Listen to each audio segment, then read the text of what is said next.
My slides are visible, Chinmada, Yes, ma'am. and I'm audible, Yes. right? Yes. Okay, thank you. So we will be just learning the lumbar spine sonoanatomy today. Then we are going to have a class on fluoroanatomy. And then today we will be covering the MRI of the lumbar spine. This is what we have the syllabus for today. So whatever you are going to see it in ultrasound will be totally different from what you're going to see in the CM, right? So this is something like this will be helping you in your day-to-day practice if you really understand this, just some simple sonoanatomy so that you can use this to give the central neuroaxial blockade. And I'll be teaching you only one procedure where you can go for a diagnostic block of facet joint, right? Okay. So if you look at, there's this, we are looking at the lumbar spine. So when we are looking at the lumbar spine, the projection which is here, this is our spinous process. Okay. Now you have something which is protruding down from this bone. Okay. And there is something which is protruding up from this bone. So something which is protruding down, it becomes our inferior articular process, and something which is going up will be our superior articular process, right? So one from a bone, one projection up, that is superior articular process, one projection down, that is inferior articular process. Now this bone, we are going to call it as lamina. This is our spinous process. Now, lateral projections, right? So this is what we are going to call it as the transverse process. Now, if you see closely, okay, so this downward projection and the upward projection, they will be forming a joint. And this joint, we are going to call it as facet joint, is a synovial type of a joint. Fine. Now, if you again closely look at this picture, you will be able to see that if this is one spinous process and this is another spinous process, we are going to have window here through which we will be able to peep in. So we are going to get an acoustic window between the two spinous process through which we will be able to see inside of the spine. And this window, we are going to call it as interspinous view. Now, if this is our lamina and this is our lamina, now in between these two laminas, again, we are having a window through which we will be able to peep inside the spinal canal. And this window, we are going to call it as interlaminar window. So you will be able to see this nicely here in the next picture. So two windows you are supposed to remember. One is interspinous because it is between the two spinous processes. And now if you have this as the lamina, you have this as lamina.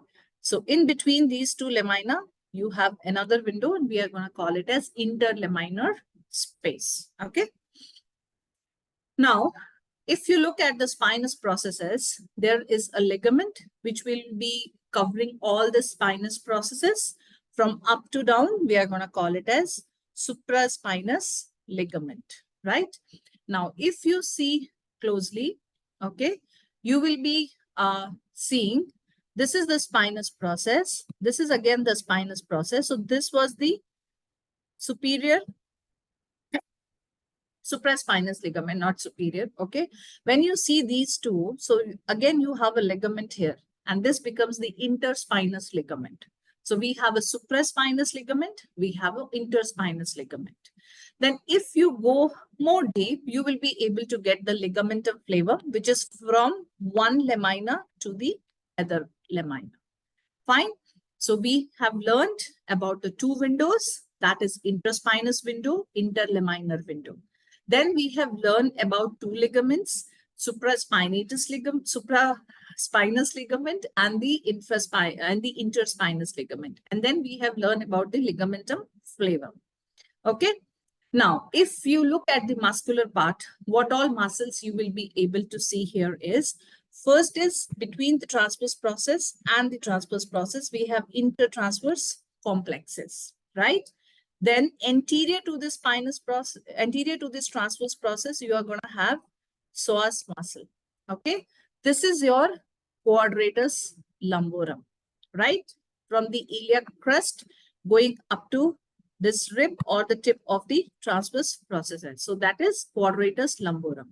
Now, if you see it closely, then you are going to have your multifidus. Okay, you have your longissimus and you have your iliocostalis. So together we are going to call them as erector spinae group of muscle. So 3 layer of muscle, you have psoas muscle, then you have quadratus, and then you have the erector spinae. Okay, 2 ligaments, supraspinous ligament, and then interspinous ligament, and then the ligamentum flavum, right? 2 spaces, that is the acoustic window. Acoustic window, you have interspinous and you have interlaminar. Okay. Now, there are 2 probes which you can use for, the evaluation of the lumbar spine. One is the linear probe and the curvilinear probe. Now, since curvilinear probe, we usually use it because if we have to look for something which is very deep, we go for curvilinear probe, right? Because it has got a better penetration. And when you want something which is very superficial, within a depth of 3 centimeter, we are going to go for linear probe, right? In spine, mostly the preferable, the recommended one is the curvilinear probe. But I'll teach you to where exactly you are supposed to use the linear probe. Okay, not the curvilinear probe. Otherwise, you will not be able to see that structure very nicely. Now, whatever position you want, you can just go for, right? You can go for the examination of the lumbar spine in the sitting posture. You can go for in the lateral posture. You can go for in the prone. Being a pain physician, prone position is the one which is most preferable for me, right? Okay. Now, positions of the probe is very, very important. You need to understand this, right? So if you are palpating the spinous processes, you are keeping your probe exactly, okay, over the spinous processes, you will be looking at the sagittal section. Okay, so can anyone tell me what do we mean by sagittal section? Anyone? You have finished your basics of ultrasound. So what is sagittal section? Anyone? Dr. Kalpesh?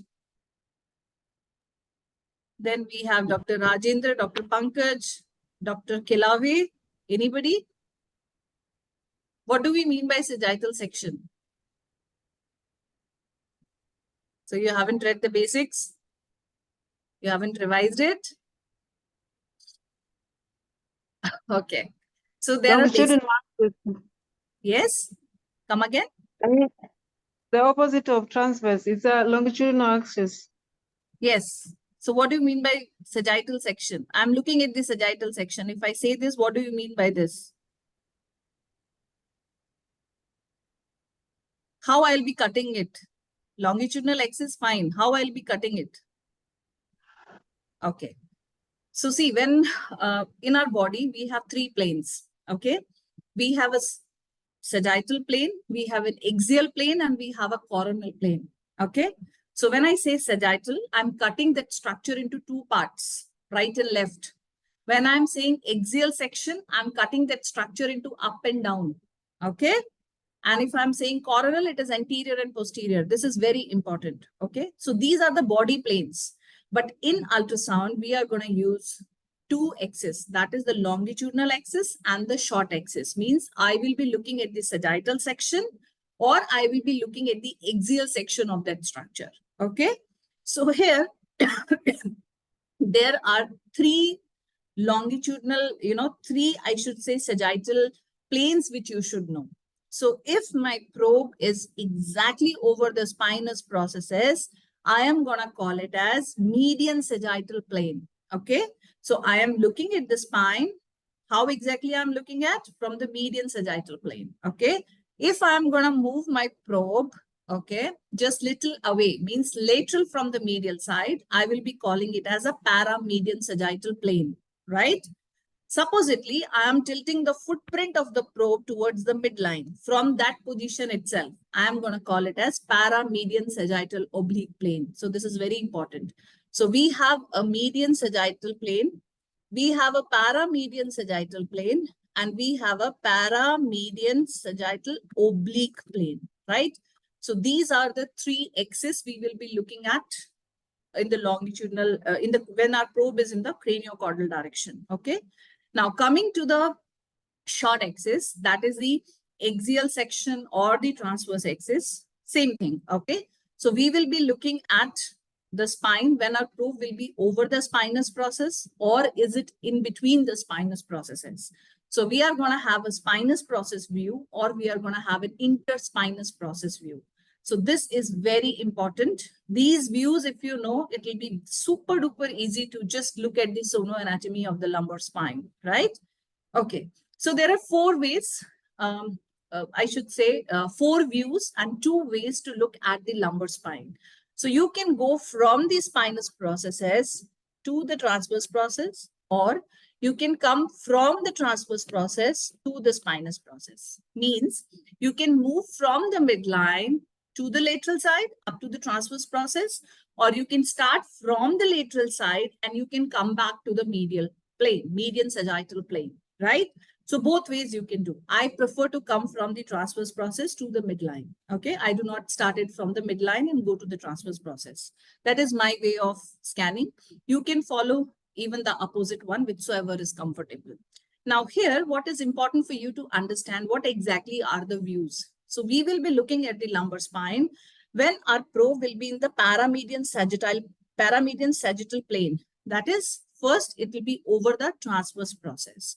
The moment from the lateral side, if I'm going to slide my probe, it should be going to my articular pillar view. Articular pillar is you have all the articular processes in one line, right? So I'll be moving it over the articular pillar. Then we will be going to the lamina. And then we will be going to the spinous processes. So these are the longitudinal axis we will be looking at. So if my probe is over the transverse processes, okay, in the craniocaudal direction, or I should say the paramedian sagittal plane, right? So what I should be looking at, I will be looking at the transverse processes like this.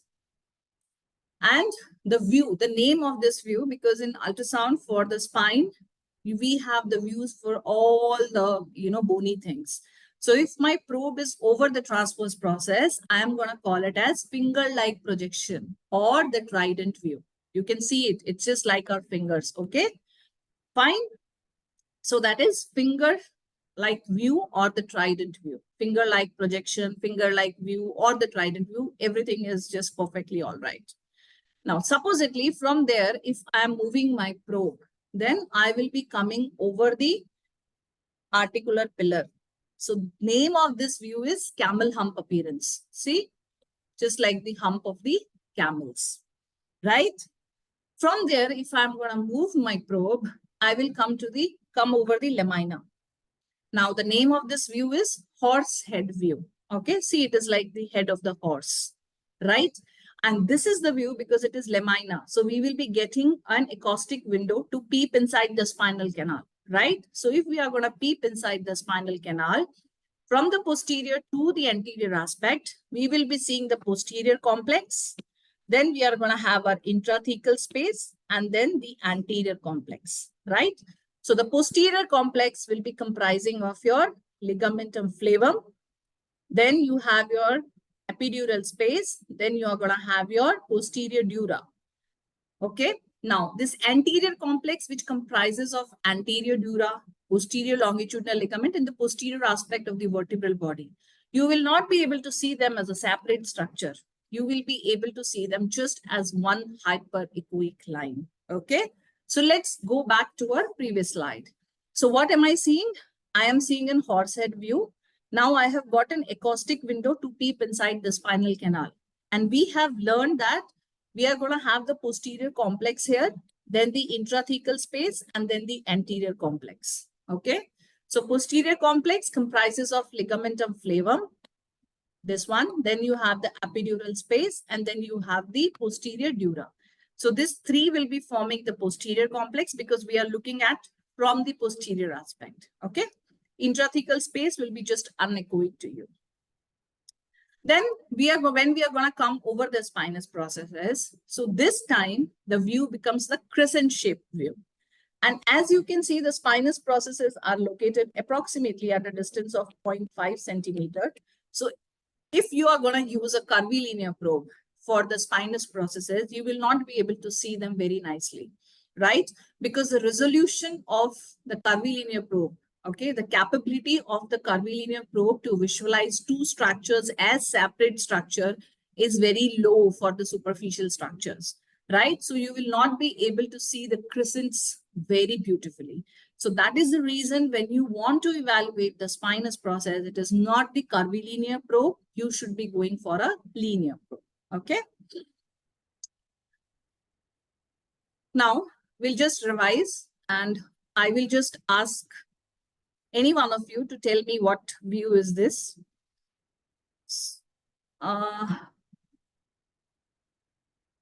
So Dr. Rajendra, are you there? Dr. Rajendra? It's only. Yes. Okay, Yes, ma'am. what this view where I will get?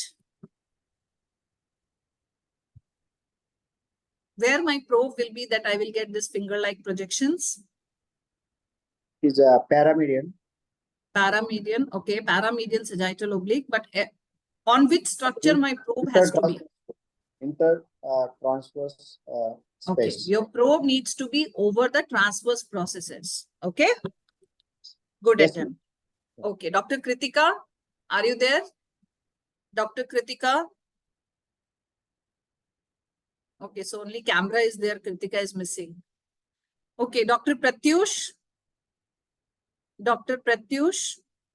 Yes, ma'am. Yes. So this is a camel hump view. Where will I be keeping my probe in order to get this camel hump appearance? Where my probe needs to be? Transverse process. No, it should be over the articular processes. Okay, sir. Okay, this is articular, this is transverse. Fine. Okay, Dr. Navina, are you there? Dr. Navina? Yes, ma'am. Okay, could you please tell me where will I get this horse head view? This is the lamina. This is on the lamina. Very good. Okay, Dr. Kalpesh, Yes, ma'am. where will I get this view? Crescent shape view? Spinous process. Yes. Okay.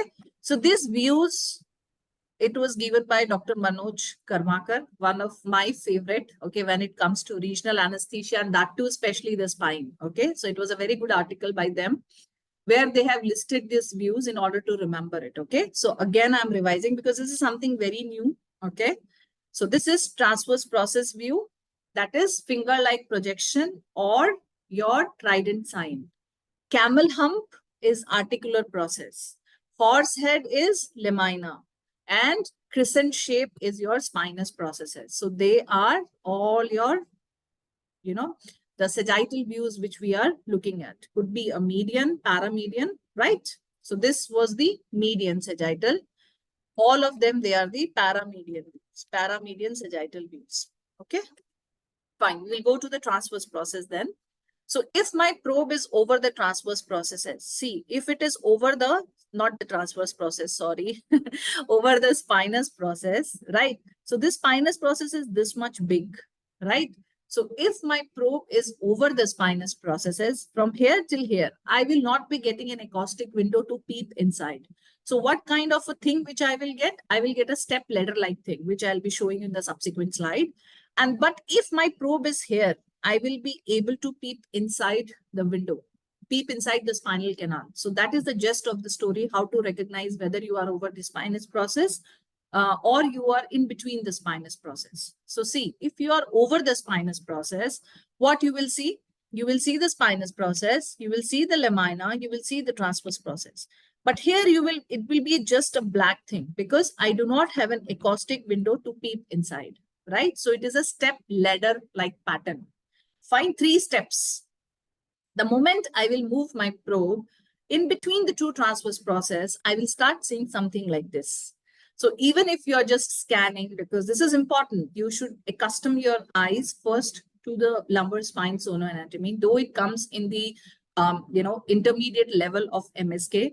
But we usually cover it in our basic courses because many of you are really practicing central neuroaxial blockade blindly. So if you know this, you can just go for even the ultrasound guided or assisted. Okay. So if you're able to see something like this here, it means your probe is in between the spinous processes, right? So here you will be able to see your multifidus, your longissimus, and on the lateral side, you will be having your iliocostalis. And in this plane, you're going to have your facet. Okay. So this will be the inferior articular process. This will be the superior articular process. Okay. And this will be the transverse process. At this junction, usually we'll be looking for the medial branch. Okay. Which we usually block, which we'll be learning in our subsequent classes, how to block it for the facet joint arthropathy. Okay. So this is when you are able to see in between the spinous processes. Then how exactly you are supposed to count the vertebrae? This is very important, right? So first, what you can do when you are over the lamina, you can just slide your probe. Okay. So when you are sliding your probe, once you are crossing the lamina of L5, you will be just going over the sacrum, right? So sacrum will be a straight line. Fine. Then you again go back. So from the sacrum, then you will be seeing a space there. So that becomes your L5S1 interlaminar space. So that is how you can count. That is one way. Another way is you put your probe over the spinous processes and then you keep on going down, right? Again, you will see something like this, a straight line. So that is sacrum. From there, again, you come. So then it will be L5S1 space, then your L5 spinous process, then you are going to have your L4, L5 space, and then the L4 spinous processes. So that is how you count the vertebrae. Okay. So now we'll be seeing the demonstration. And many of your doubts, if you have, will become much more clear when you will see them live.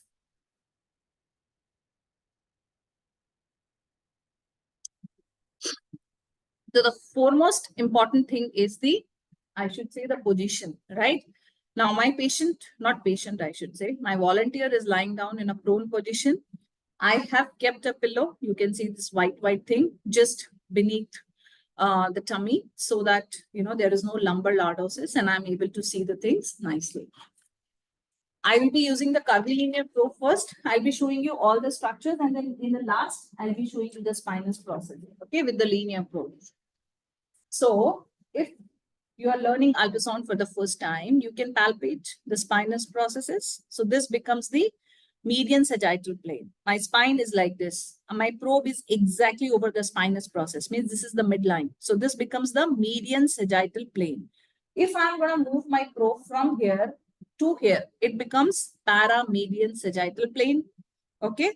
And if I'm tilting my probe like this, it becomes paramedian sagittal oblique view. So we are going to see it like that, right? So if this is the aspect marker, which I'm putting towards the cranial side. So this is the cranial side, right? Where you are able to see something like this. And this is the caudal side. So cranial and caudal side, my probe is exactly over the midline. So it is median sagittal view. If my probe is here, it becomes the paramedian sagittal view. If I will tilt the footprint like this, it becomes the paramedian sagittal oblique view. What is the importance of this? I'll be showing you and I'll be demonstrating, right? If my probe is in short axis, I'm looking at the axial section with the aspect marker towards the lateral side. If it is over the spinous process, it becomes the spinous process view. And if it is in between two spinous processes, it becomes the interspinous process view. Okay.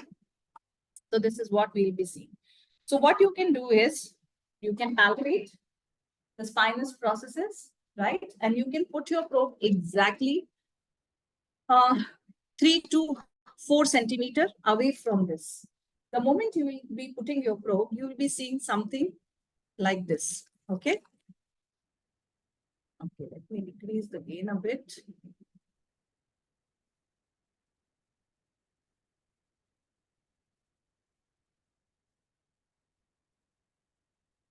So how my probe is? This is the cranial direction. This is the caudal direction. I'm looking at the paramedian sagittal view. My probe is over the transverse process. So I am looking the transverse process, something like this. Okay, casting an acoustic shadow. And they are like the fingers. Now from here till here, they are the intertransverse complex. Okay. This is your erector spinae muscle. This is your psoas muscle. Clear this one? So probe is in craniocaudal direction. we are looking at the paramedian sagittal view of the spine. My probe is approximately 3 centimeters from the spinous process. I have kept it over the TPs. TPs look like finger-like projection or the trident side under ultrasound, right? So the moment I will be moving my probe very slowly from the transverse process. Okay, so just concentrate here. There'll be a change in this, okay? They will become bigger, bigger, bigger, and something like this, okay? Just a second.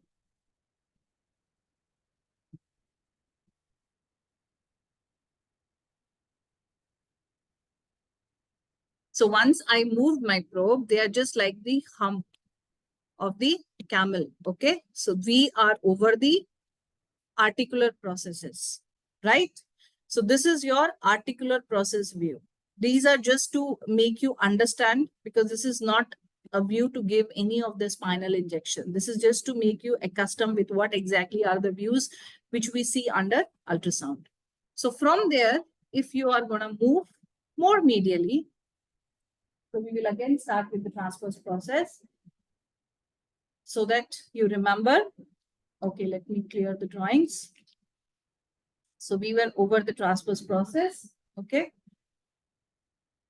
Right? So we are just moving.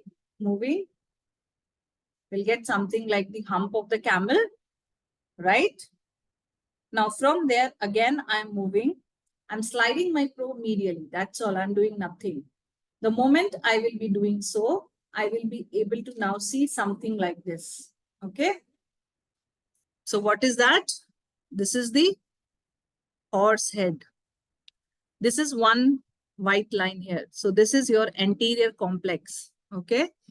And this is your posterior dura. This one which you are seeing is your ligamentum flavum, okay? And this space which you are seeing is your epidural space. This is your intrathecal space, fine? So horsehead view, because I have got a window to peep inside the spinal canal. So I will be able to see the posterior complex, intrathecal space, anterior complex. Posterior complex is made up of your posterior dura, your epidural space, and the ligamentum flavum. Okay, from the posterior to the anterior. So spinous process, I'm not showing you with this view, okay, because it will not be nice to see. Now, what was the importance of learning the paramedial sagittal oblique view? The importance is, if my probe is over the articular process, okay, means if my probe is over the camel hump here, if I will tilt my probe, I will be just going into the horse head view like this. Fine. So that is the importance of this paramedian sagittal oblique view, right? Now, once you are over this interlaminar, means the horse head, right? This is our horse head. So if you keep on coming down, keep on coming down, keep on coming down, now you will be seeing a straight line there.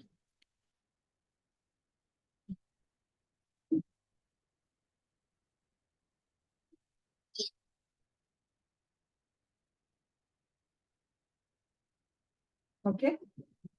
So I'll keep on coming down.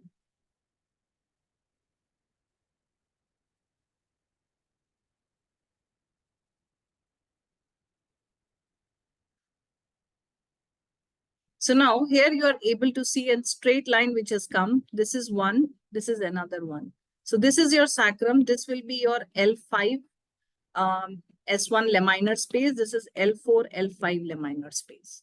So this is how you can just count it. Okay. So once more, we will just revise it. And then I'll go to the axial sections. So anybody can tell me what is this view? You can unmute yourself. Quickly, you can revise. Finger. Paramedian. Paramedian sagittal view, and what we are looking at? Transverse process. Very good. So the moment from this, if I'm just going more medially, what I'm seeing now? Articular surface. Articular pillar view. And this is which appearance? Something Camel like hump. the Camel hump. camel hump. Okay, from there, if I'm sliding my probe more medially, what am I seeing now? Laminar. This is horse head view or lamina. From there, if I'm gonna go down like this, okay.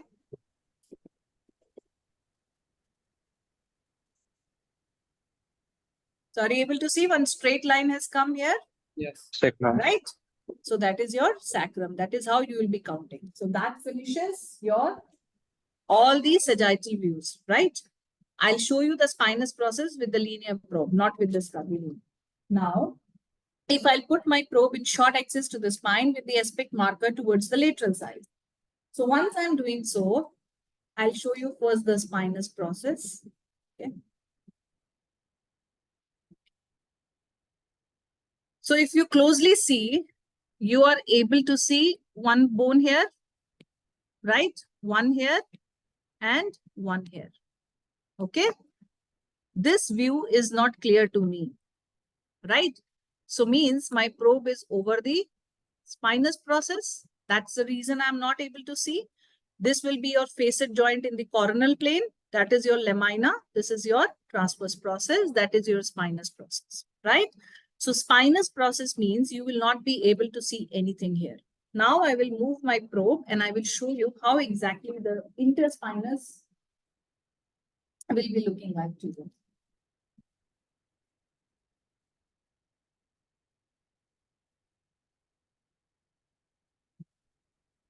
So the moment I have slided down, what are we seeing?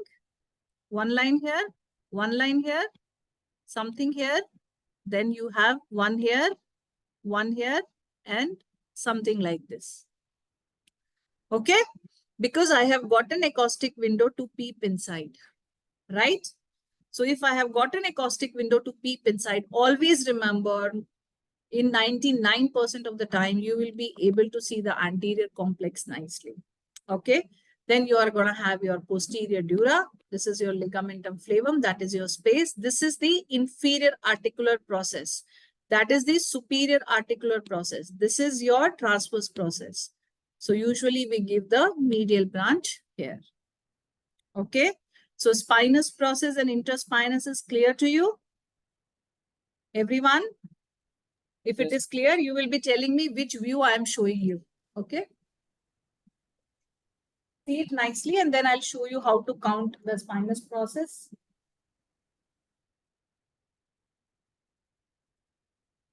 Okay, which view I am seeing at? Anyone can tell me where my Axial. probe is now? Which Yes. view? Axial view. Interspine. Okay, so now you will tell me what all structures we are looking at. What is this? Anterior complex. Very good. What is the structure B and structure A and structure C? A is B is transverse process. very good. What is the structure A? Inferior, superior. Superior articular process. Always remember superior articular process and transverse process. They are in deep love with each other. That's why they will make an L. Okay, fine. This is your inferior articular process, right? That is your anterior dura. Somewhere here you will be having your ligamentum flavum. Okay, fine. So we will see now just quickly the spinous process with the linear probe.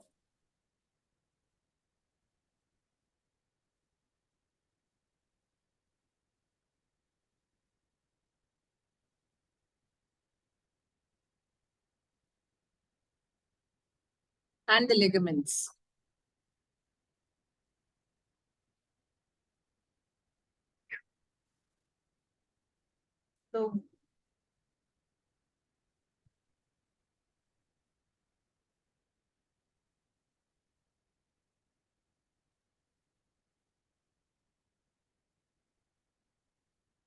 So are you able to see something?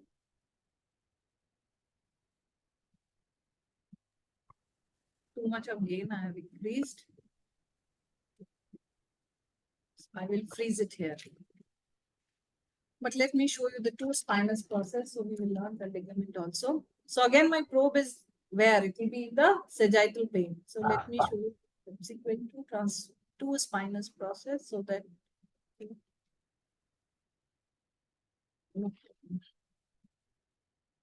So what we are seeing here is the crescent shape view, right? And approximately it is at a depth of 1 centimeter, right? Now, if this is spinous process, there is a fibrillar structure which is going like this, okay? So this becomes our supraspinous ligament. Now you are able to see something here. There was the other one, the spinous process. One more ligament here, right? So this will be your interspinous ligament, right? So we are able to see the supraspinous ligament. We are able to see the interspinous ligament. And the spinous processes usually will be like the crescent shape. And they are at a depth of 1 centimeter. 1 centimeter, the resolution of curvilinear probe is horrible. Okay. So if you really, want to see, it is always the linear probe which you should go for. And see, so much of space we are having. We usually, when we were practicing anesthesia, we used to get scared. Okay, oh, we are not getting the space. You can just toggle your probe. Toggling means keep the footprint fixed, and then you can just do a fanning out of the probe, just or in order to identify the structure of your interest. These are the probe maneuvers which you should also know, right? So if you keep on going down, you can keep on toggling. See again another, okay. So again, another spinous process, okay. And if we keep on coming down, I'll just toggle my probe if I'm not able to see.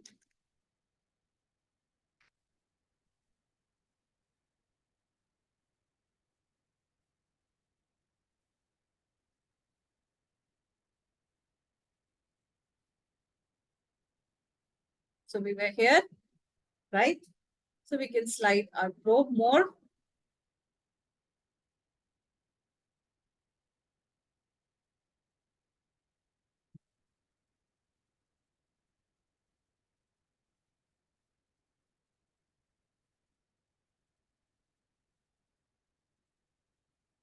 That is the another one in the middle.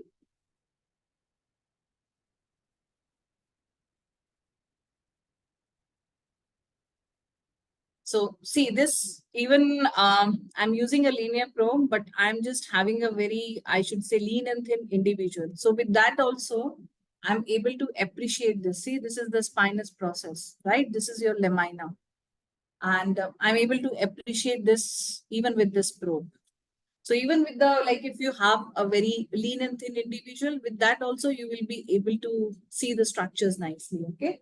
So see, we can just see all the views if it is possible with this linear probe also. So we looked at the transverse processes, right? It is not that good. It is always good with the curvilinear, but still.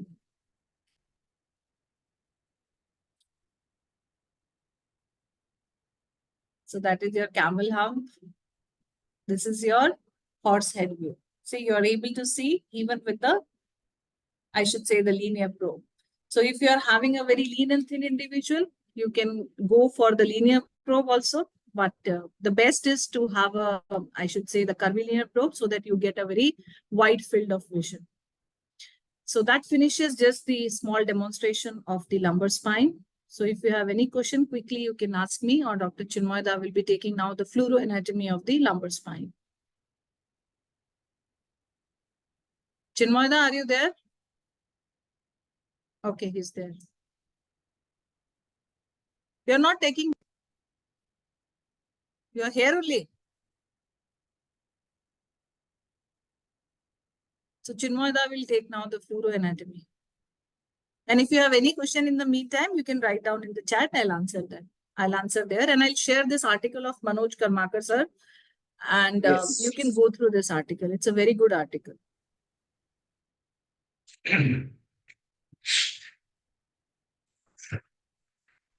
Okay, so ultrasound of the lumbar spine you have understood. Now we will talk about the lumbar spine fluoroanatomy. Most of the our procedures traditionally has been done, always we have done under fluoro only. But nowadays, of course, ultrasound has replaced some of the procedures you can do under ultrasound also. But generally, you remember that whenever there is something hidden under the bone, okay, and bony structure is not your target, then only you will go. If something is hidden under the bone, then you will choose always the fluoroscopy. But if that is a soft tissue structure, then most of the time we will always choose the ultrasound. Let us now start.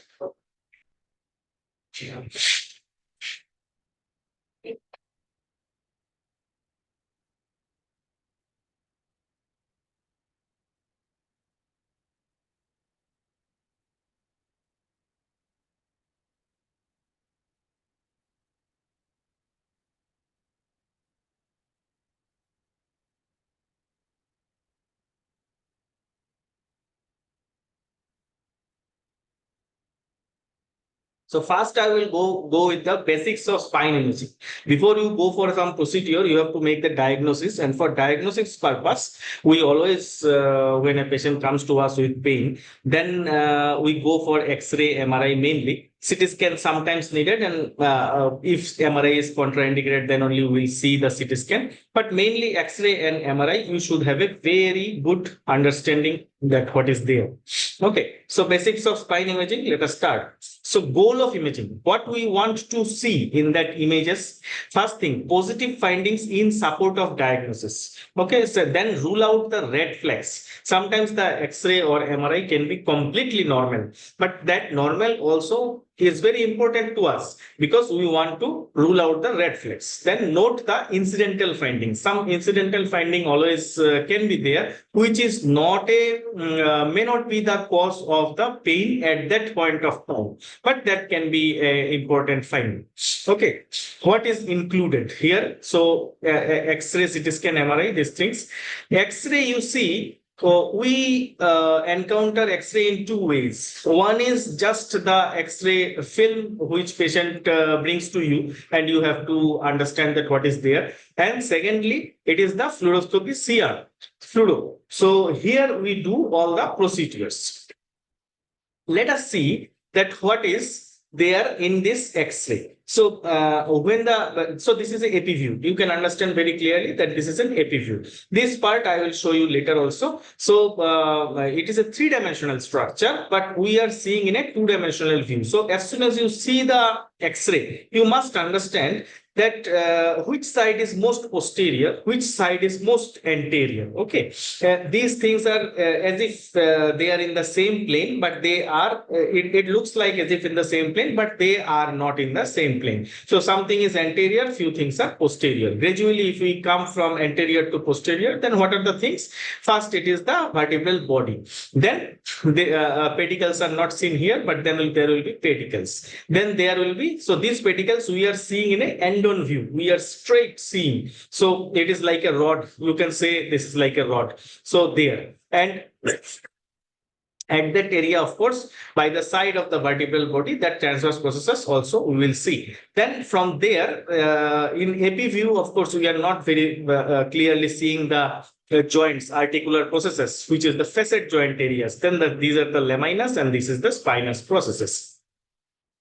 So when we will see the lateral view, in lateral view again, last time in AP view, as we are seeing this pedicle in an end-on view, like a tube, we are seeing just or from above at a 90 degree, not 90 degree, in parallel you can say. And here in the lateral view, you can see these pedicles in a much better way. So these are the pedicles. Okay, these are the pedicles. And here the laminas will not be seen very clearly, because laminas is seen here much more clearly. These are the laminas, these are the laminas. So you see the lamina in AP view more clearly. In lateral view, laminas will be seen like this. And you can see this is the area of the facet joints. These are the area of the facet joints.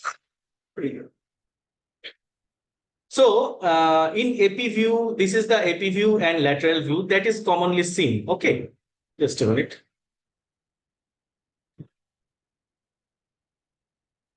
Okay. And this is the oblique view, which we will never see in X-ray film, but that is also important for us while doing all the procedures that I will talk about later.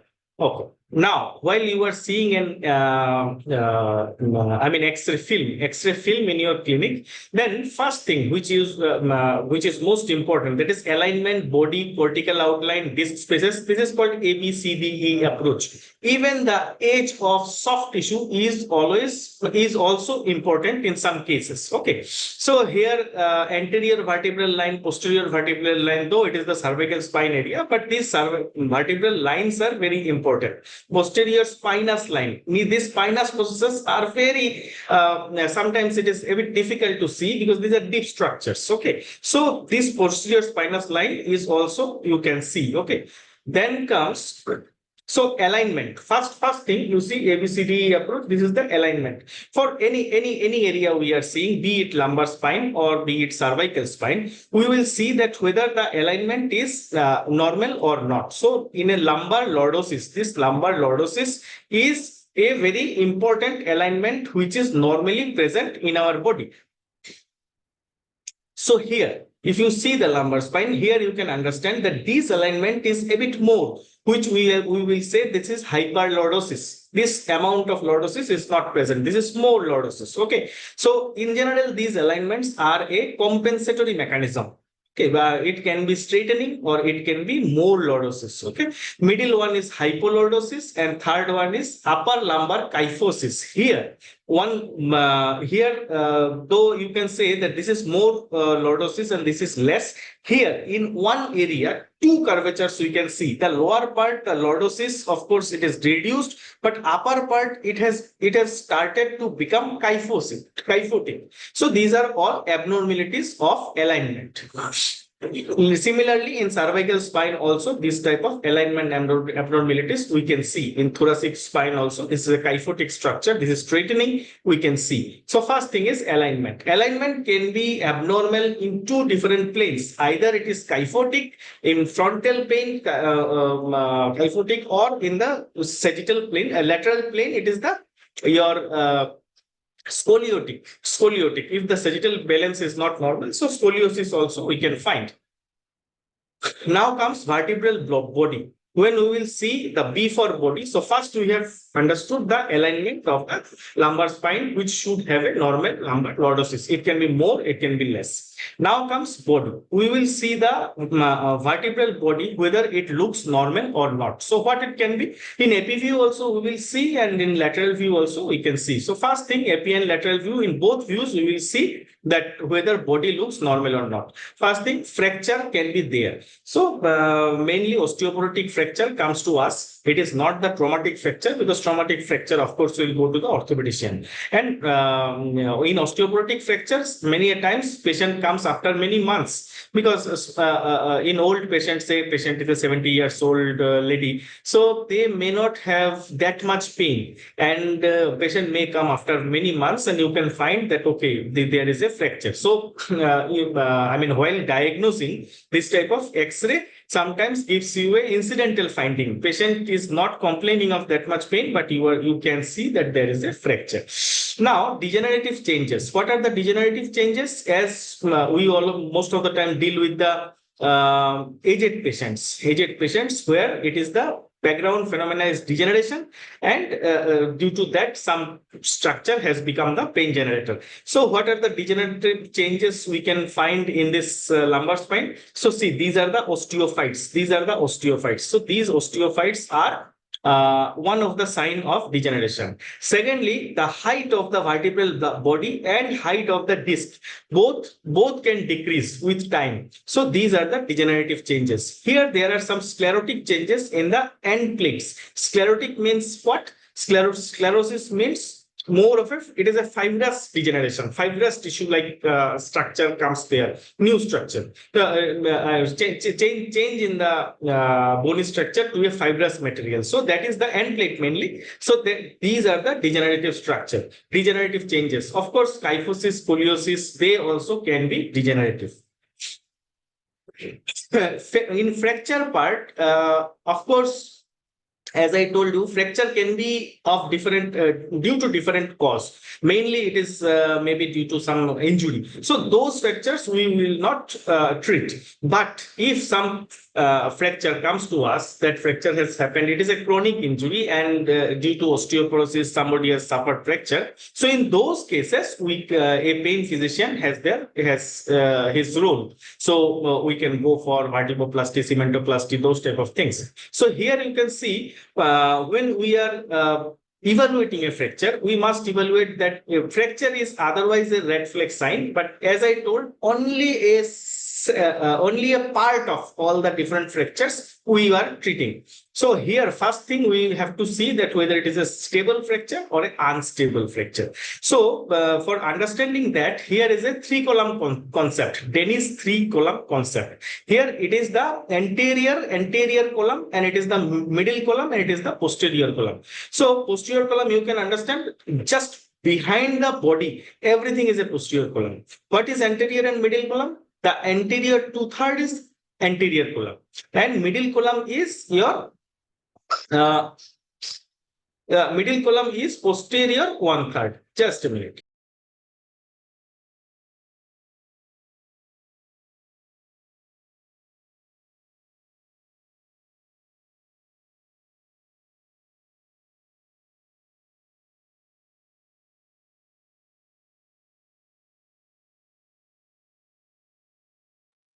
So, okay, so anterior column, middle column, and posterior column. So any two column, if that is involved, then we will say that it is a unstable fracture. If posterior column is involved, then also it is a unstable fracture. So here we will search for only anterior fractures mainly, and you can see many different type of fractures are there: compression fracture, burst fracture, flexion, X distraction. So these are mainly with the different type of injury. Okay, so here you can see only the osteoporotic type of fractures. Here, so we have understood that maybe different type of fracture, but we will not touch any case of unstable fracture where posterior column is involved or two columns together is involved. Here, so osteoporotic fracture and pathogenesis has to be osteoporotic. So osteoporotic fracture also can be of different type. So here mild, moderate, severe it is there, but wedge fracture, biconvex fracture, and crash fracture, these type of fractures are there. So here these fractures we can treat, mainly wedge fracture and biconcave fracture we can treat very easily without any I mean that much of risk. But crash fracture again we will not treat. So you can understand, as a pain physician, we touch only the osteoporotic fracture and those who are wedge fracture or biconcave fracture. So that is what. So nowadays, of course, some people are doing, but mainly it is the wedge fracture and it is the biconcave fracture. So these fractures are we can treat. Degenerative changes. Another sign of degeneration in lumbar spine, most of the time we get, that is the vacuum phenomena. Vacuum phenomena, that is the gas inside the disc. Okay, so in X-ray we will get the black shadow. So that is representative of air inside the disc. So that is also a sign of degeneration.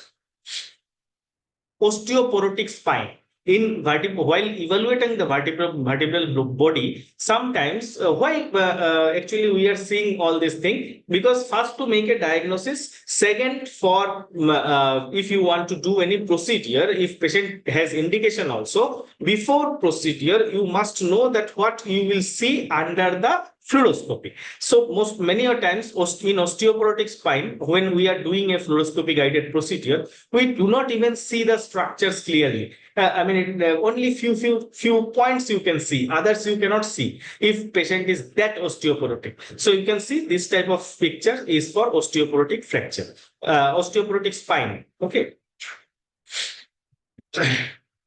Now see for cortical outline in both the views. What is the cortical outline? So we will see the anterior spinal line and anterior vertebral line and posterior vertebral line.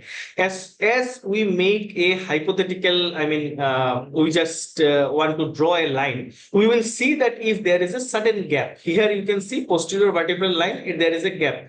So this is what we call as listhesis. Listhesis, either it is antero or retro. How you will determine the upper vertebra, whether if it is going front side, anterior side, the upper vertebra, then you will say anterolisthesis. The upper vertebra going posterior side, you will say retrolisthesis. Nomenclatures. Okay. Then comes, we can see the posterior vertebral line. If you just make a line, you can identify this area. Okay. So here you can identify this area. Okay.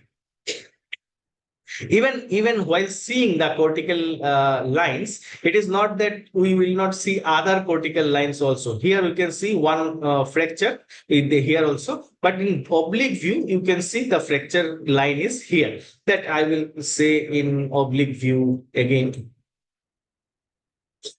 So here listhesis is there, different type of listhesis. So there is different grading of listhesis. So let's while seeing the slippage, as per the slippage, if it is grade 1, 2, 3, 4, 5, there is grading is there. 25, less than 25%, 50%, 75%, more than 75%. In this way, we do the grading.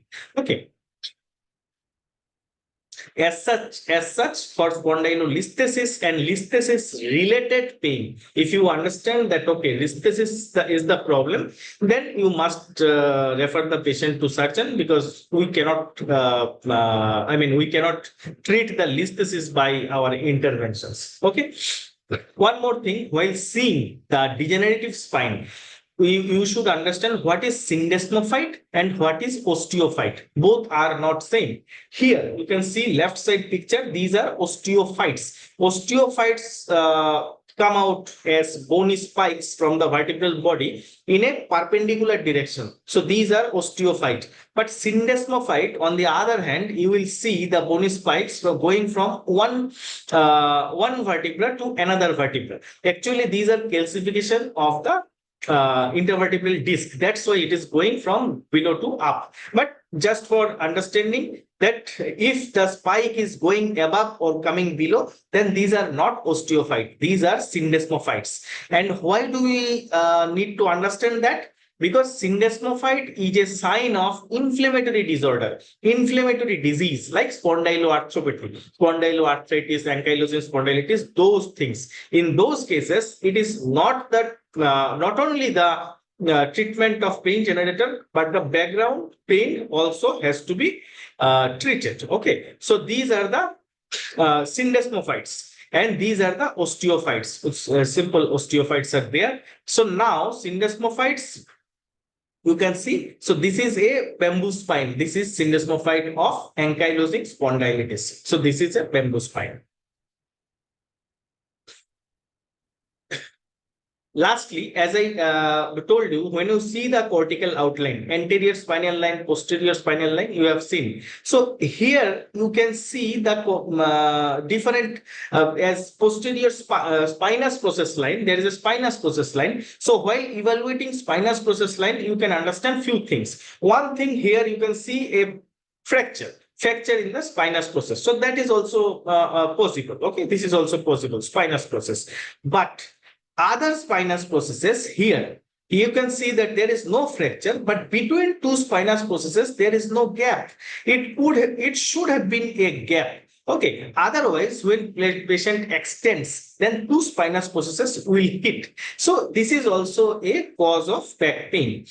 Here, of course, this is a fracture in the cervical spine. So this is also for evaluation. Even this type of small fracture can be present in the transverse process also, and maybe from previous injury.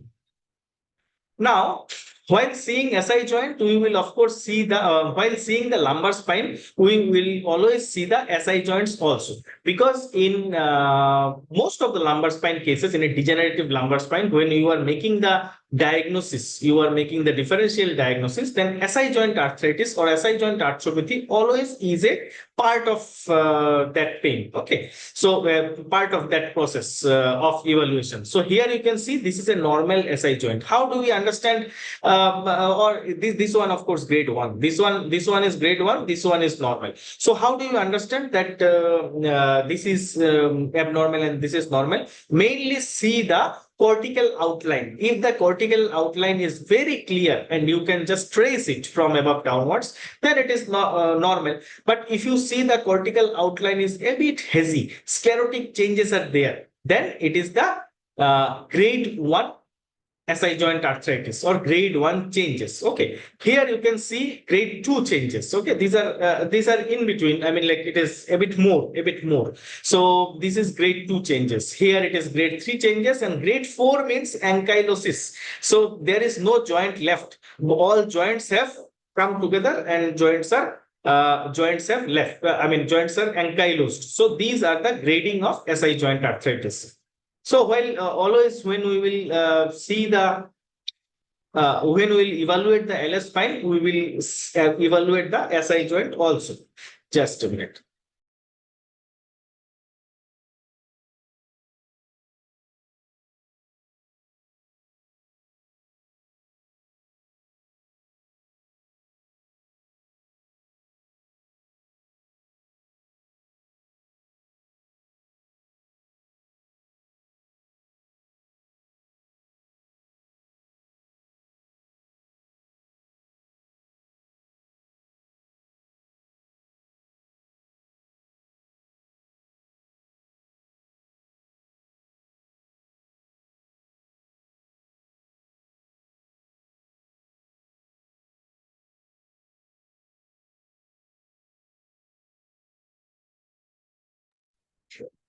Okay.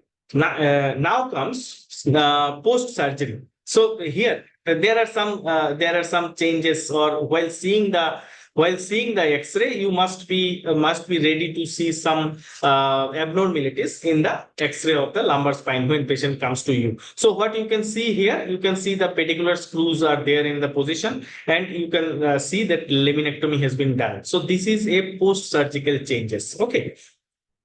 Here also a small laminectomy has been done. So this is a single level laminectomy. Of course, L5, maybe. So laminectomy you can see, but their pedicular screw fixation has not been done. This is a pedicular screw fixation.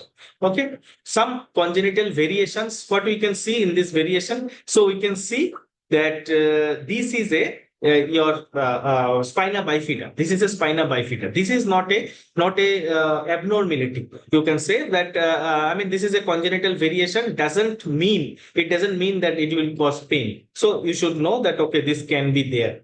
Here in this X-ray, what you can see this transverse process. Okay, this is a L5 transverse process, but this transverse process is much bigger. So, but it is here it is smaller. In the left side it is normal. Here in the right side it is too much big, and these can cause a pseudo joint here in the transverse process and ala of sacrum. So this can cause a pseudo joint, and it can be a cause of pain also. Okay. Here, what you can see here, is there any abnormality you can see? Anyone wants to try any abnormality in this middle one? Anyone wants to try? So here you see one more vertebra here. If it is the T12, then it is L1, 2, 3, 4, 5. And this is S1. So S1 as a separate vertebra, you can say this is a lumbarization of the vertebra. And here, this picture you see here, there is a less vertebra. So this is the T12. So 1, 2, 3, 4. Fifth vertebra is here sacralized. So these things we can see in different structures whenever a patient comes to us. Here hemivertebra and all also sometimes we can see.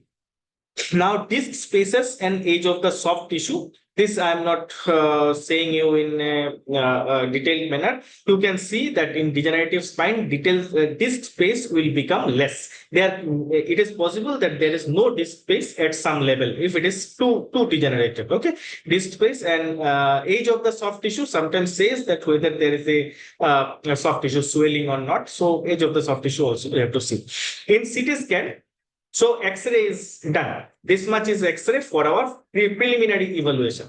Now comes CT scan. So CT scan is also very much similar to X-ray. But here, what is the difference? In X-ray, we are seeing a three-dimensional structure in a two-dimensional way, two-dimensional picture. But here it is a cross-sectional image. It gives a cross-sectional image, but mainly bones are visible here.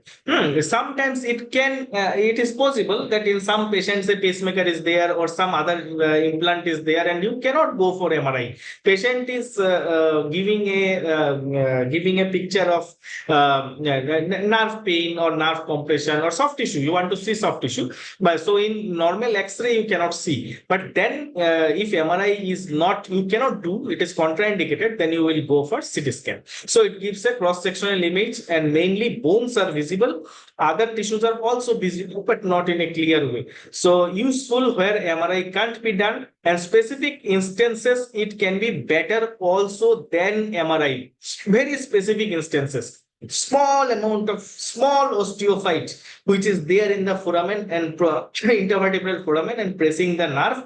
In those cases, sometimes MRI can miss, but CT scan can show. CT myelogram nowadays not done. Earlier it used to be done, which actually shows us the compression, lumbar canal stenosis, different pictures are there. You give contrast within the subarachnoid space, and CT myelogram will give you the picture that whether the spinal canal is having, it is normal or compressed. Okay, so these are not related. So in bony architecture, as I told you, CT scan are like this. Okay, we will see, we can see the sagittal sections and axial sections. Okay. SI joint, in CT scan also you can diagnose the SI joint is normal or not, since it is also a bony structure. Okay, so some joint can be narrow, some joint can be the articular margins are sclerosed and there are defects, articular defects. So you know that okay, this SI joint is giving the pain. This is a pain generator. Remember, in CT scan, when you are seeing the joint deformity, you are diagnosing that it is a SI joint arthropathy. Okay, this is not telling you that whether it is degenerated joint or it is inflamed joint. It can be inflamed and then degenerated, or it can be simple degeneration. It is giving you the information of anatomy only, not physiology. Okay.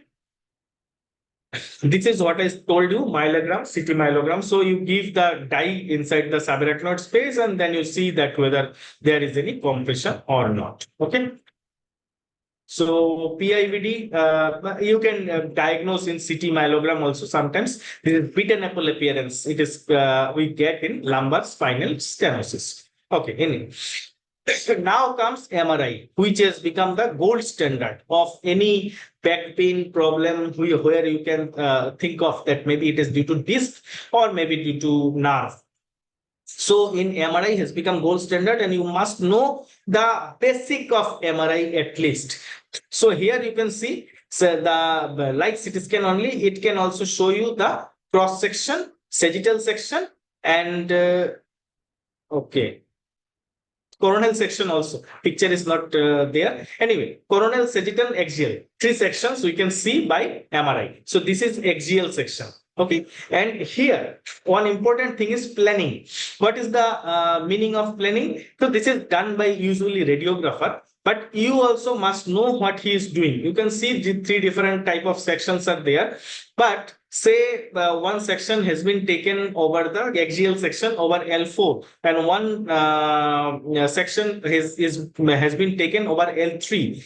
Just by seeing the picture, you can never say that whether it is L4 or whether it is L3. So you must know the planning, that which section is over cut which area. So here when the patient, when you will see the film or even DVD or anything, you will see the numbering. Okay, so they will do some numbering. It is not there here, but then say upper one is number 1, 2, 3, 4, and in the section also you will find that it is which number. So you then match with this number and you see, say this L5S1 area. So this L5S1 area is 13, 14, 15. So in the cross section also you will search 13, 14, 15. Then you will understand, okay, this is the area which I am seeing. So in the same way, this numbering, this planning can be done in, will be done, not can be done. This is done always in the axial section also, in the sagittal section also, and your coronal section also. Okay, in the axial, sagittal, coronal, all the sections. Whether you are in coronal section also, whether you are seeing from anterior, most anterior side of the vertebra, like say this is the at the ALL level, anterior longitudinal ligament level, or it is the at the foraminal level, or in the posterior PLL level. So that planning also you should know. So here, though. So picture will come like this. Okay, this is the axial section. We can understand. This is the sagittal section. And this is the coronal section, coronal, sagittal, axial section. You can understand it very clearly. Okay. So now you can understand that this is the three planes of imaging. These are planes. Okay. These are three planes of imaging. Now, what is the sequence? Sequence means sequence and plane. What is the difference? So remember, in plane, the actual picture changes because you are cutting transversely or sagittally or coronally. But when it is the sequence, then picture will not change. It is the color, color will change. It will become more white, some area, or more black. In this way, the color will change. The color, digital programming of the color. I am not going into the medical term in depth. That is not needed for us pain physicians. We are not going to be the radiologists. So it is the color program which changes, but picture will remain same. The picture will remain same, but you can say the black part will become a bit whiter, or white part become more white, like that. Okay, so that is called sequence. And basic sequences are T1 and T2. So I am telling you this all the MRI findings in a very simplified words so that you can remember. Otherwise, I take the whole class and you cannot remember. There is no meaning. So that's why remember these are the planes. Okay, planes. These are the sequences. In T1, T2 is the basic sequence, but we always require another sequence, which is a modified sequence of T1.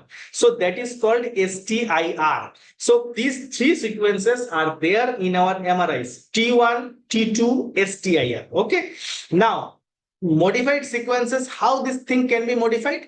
Either it can suppress or it enhance some element of the body, some element of the body. Maybe it is fat or water. So remember, in T1, fat is white. In T2, water is white. Just remember this part. In T1, fat is white, and T2, water is white. Now, white, when I'm saying, I'm telling you in a layman term. White means hyper intense, and black means hypo intense. And as we know in ultrasound, hyperechoic, hypoechoic. In the same way, when we are talking about MRI, it is hyper intense or hypo intense. So here hyper intense means more white. Hypo intense means black side. It is more black. Okay. So first thing, as I told you in CT scan, it is the degenerative changes. Only anatomy problem you know. In MRI, there is one more at least indication it gives, one more advantage, that is it gives anatomy also and some part of physiology also. So what is that? It shows either it is inflammation or infection. Of course, it doesn't differentiate between inflammation and infection because the changes in that way in MRI you cannot differentiate, but with other sign symptom you can differentiate. But at least it says you that there some inflammation exists. How it says? It says because it can catch the water content there. If there is some edema in our body then it will catch the water in that space where it should not have been, then it will say that part is inflamed or infected. Okay. So by T1, T2 sequence, we see the mainly anatomy. But with STIR sequence, we see inflammation or infection. So I think this much you have understood with three different planes, two different sequences, and modified sequences STIR. We need always the basic G sequence to know. Mainly, at least we should understand. We can understand. We can make any diagnosis. So, here I have written hyperintense or isointense or hypointense. These three words are used here, as in ultrasound also. Which is hyperintense? When the surrounding is black and some part is more white, that is hyperintense. Which is isointense? Both same color, same white. Hypointense, if I'm, these are always, we talk about some structure. Some structure is hypointense, means surrounding is white and this part is black. Okay. So this is the summary of our understanding. Here, as I have told here, which is white. So here I have put three pictures. They are of different sequence, not plane. Plane is same. All are sagittal plane, but then sequence are different. So here it is T1, it is T2, and it is third one is STIR. So here remember, in T1 fat is white. So fat is white. In T2, fat plus water is white. And T3, STIR, not T3, STIR, water is white. This part you must remember, just memorize that in T1, fat is white, because this is, I mean, the machine, this is the machine characteristics. Okay. So fat is white. In T2, it is fat plus water is white, and STIR, water is. So this is a sagittal plane and T1, T2 or STIR sequence. Here, this is the axial plane. This is the axial plane, but then again, here also, this is T1, T2 and STIR. Of course, not the same area, a bit down actually. But then here also, T1 means fat is white. Wherever you are, whatever you are seeing here, the fat part is white. And here fat plus water is white, and here water is white. So let us see some structures. Mainly, this is this third one. This your coronal section. This is axial and sagittal I have talked about, not the coronal section, because that is a bit tough also and not useful for a pain physician much. Okay, this is just for seeing the lumbar plexus and all. Radiologist will see. So anyway, you see from this picture. So sagittal picture and the axial picture. Okay, let us see the structures.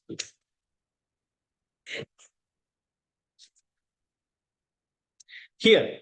So we are seeing this structure. This is actually, though left side we are seeing the sagittal picture, but this sagittal picture also you can ask the question that whether it is in the midline or over the lamina or over the transverse process or over the articular process. So here see the this is the spinous process. Okay, this is the spinous process.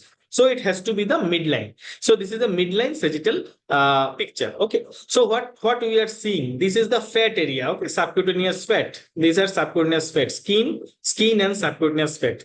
Now there is a black line. This is a black line. Okay.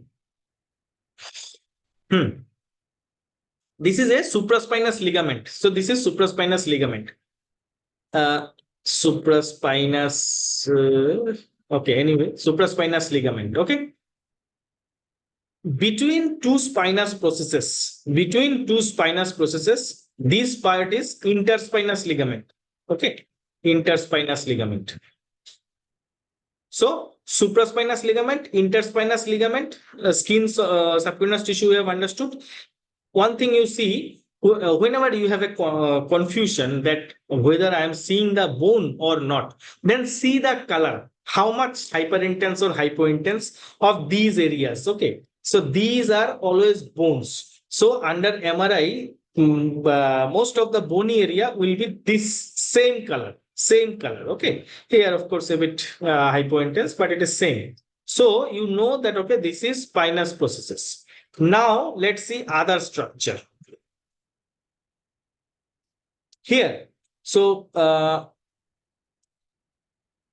what is this white color? What is this white color? Anyone knows what is this white color?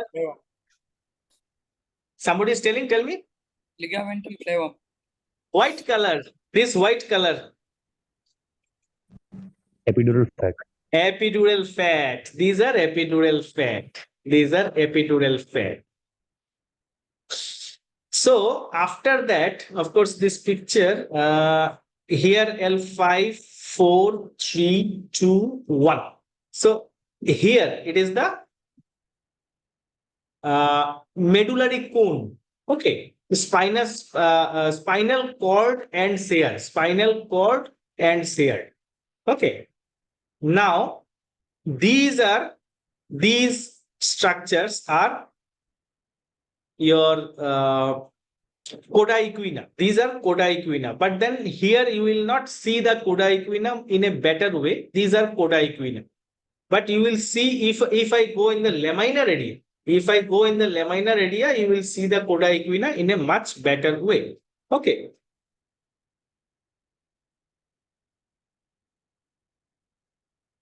Okay. So this part is what? CSF. This part is CSF. So here we can see fat is also white, water is also white, CSF. Okay. So remember which sequence shows us fat and water both white. That is T2. T2. Here it is the vertebral body and it is in between, it is the disc. So this much you all know, but just by seeing you can understand. But what is there inside the disc, this white color, what are these things? So these are water content of the nucleus pulposus in the disc. Okay. This black line is the PLL. This black line is the PLL.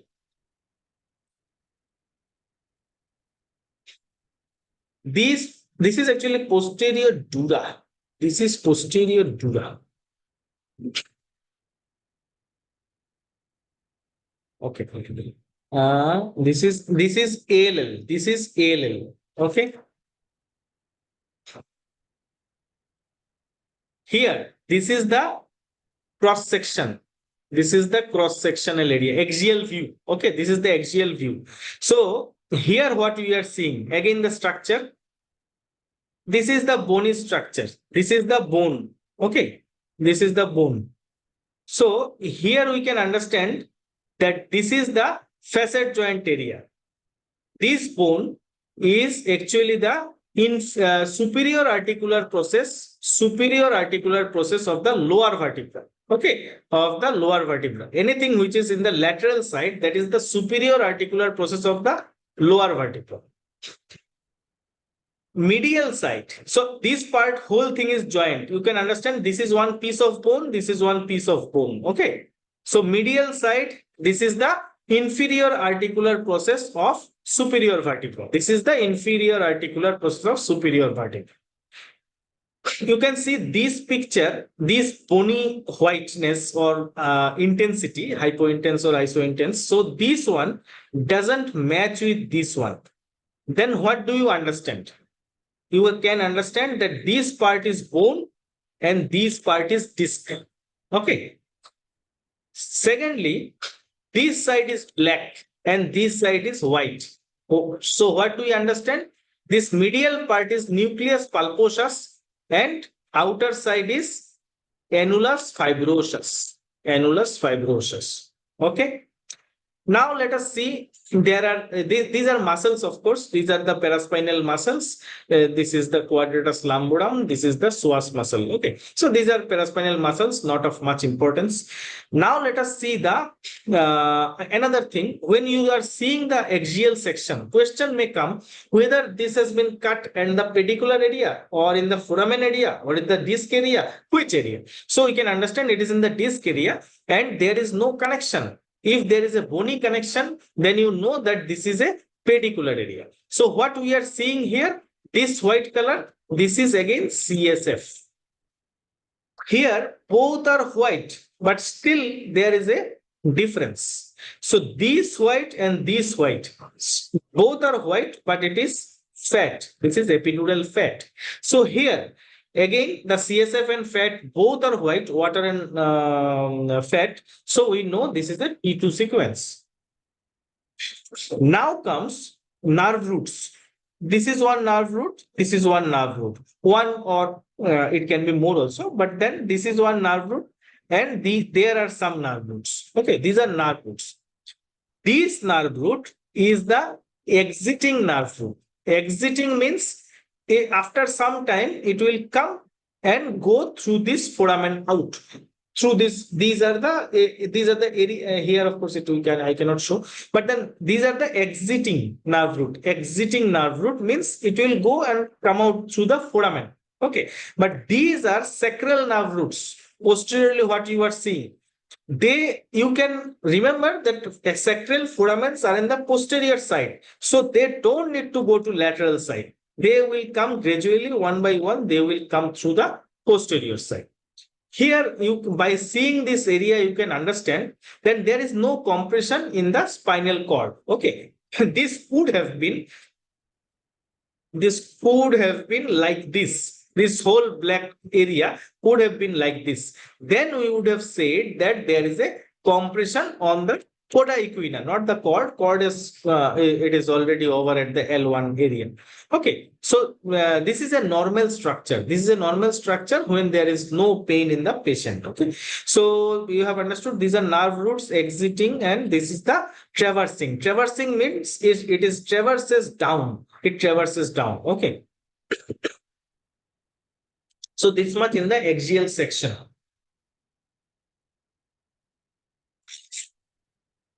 Now, as I told you, in sagittal images, from left to right, this is really in the foraminal area. If it is a right side section or it is a left side section, you can never understand by seeing the picture only. You have to see the planning. But usually when printed, it is from left to right they print.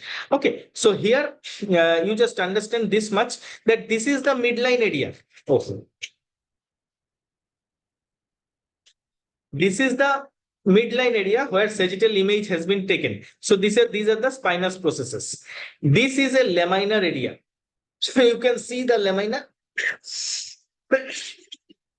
Actually, it is just lateral side of the lamina. Here we can see the facet, nearly facet is formed. This is mainly the laminar area. This is the laminar area. And paramedian. These are paramedian. This is lamina and this is facet is formed. Okay. Now comes, this is the foraminal area. This side is foramen. This side foramen. So you can see the foraminal area.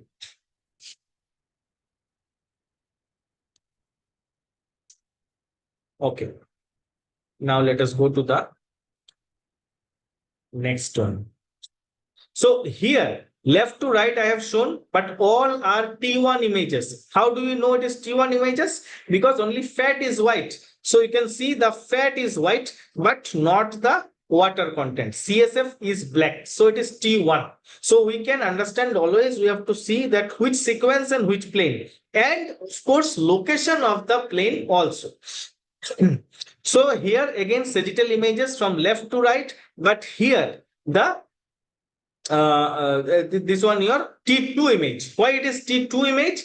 Because you can see the fat and water both are white, but here it is the midline. It is the midline, and this part is your paramedian. This part is paramedian structure. So just paramedian. So these are just paramedian structures anyway, not clearly facet or anything. So here maybe some scoliosis is there because their joint is there, but their joint is not there. But this part is foramen. These are the foraminal areas. Here in T2 structure, in T2, so here in the foraminal area also, you can see the fat encircling the roots. Here also there is you can understand that whether the roots are compressed or not. If there is no fat or fat is very less, then you know that it is the root compression at the foraminal level. Okay, so just in this way only. Structures already you have understood. So axial image, here axial image cranial to caudal. Sagittal image, as I told, from left to right. Here axial image in cranial to caudal. So here see there is no connection. There is no connection of bone. So here this is the bone and this is likely to be disc. and there is no connection here. Okay, no connection. So you can see clearly CSF fat, these areas, loose areolar tissues, fats are there. So this you can understand, this is the foraminal level. This is foraminal level, but you can see a connection here, bony connection, bony connection. So you know this section is at pedicular level. It is at foraminal level. This is at pedicular level. And same thing, you can see the other things also. So here, one more important thing. This black line, here it is a normal ligamentum flavum. This black line is the ligamentum flavum. This is a normal ligamentum flavum. That's why there is no hypertrophy. But if there is a hypertrophy, then we will be able to see a big ligamentum flavum. So you can see here, this ligamentum flavum is a bit bigger.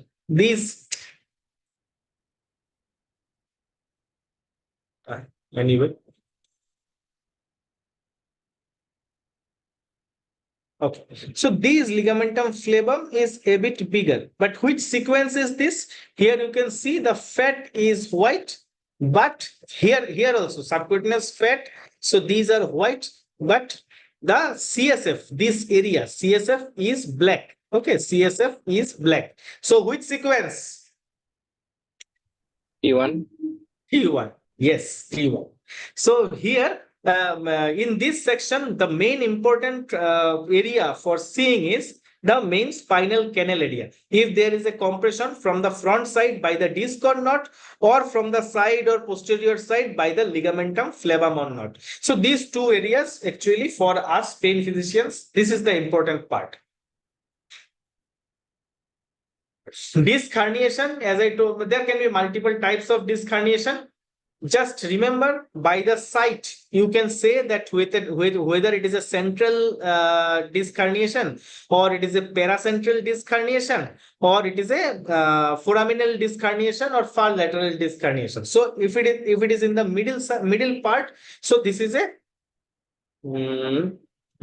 so in axial section, you will see in this way that this is the central type of disc herniation. It should have been like this. Okay, if in lumbar spine area, this concavity may not be there, so that is also normal. It can come like this. So this one is normal, but protruding the disc material like this is always abnormal. So this is a central disc in axial section, and here the spinous process you can see. So here, this is the in sagittal section, you will see like this. Okay, you can see the disc is not tearing the PLL. This is the posterior longitudinal ligament. Okay.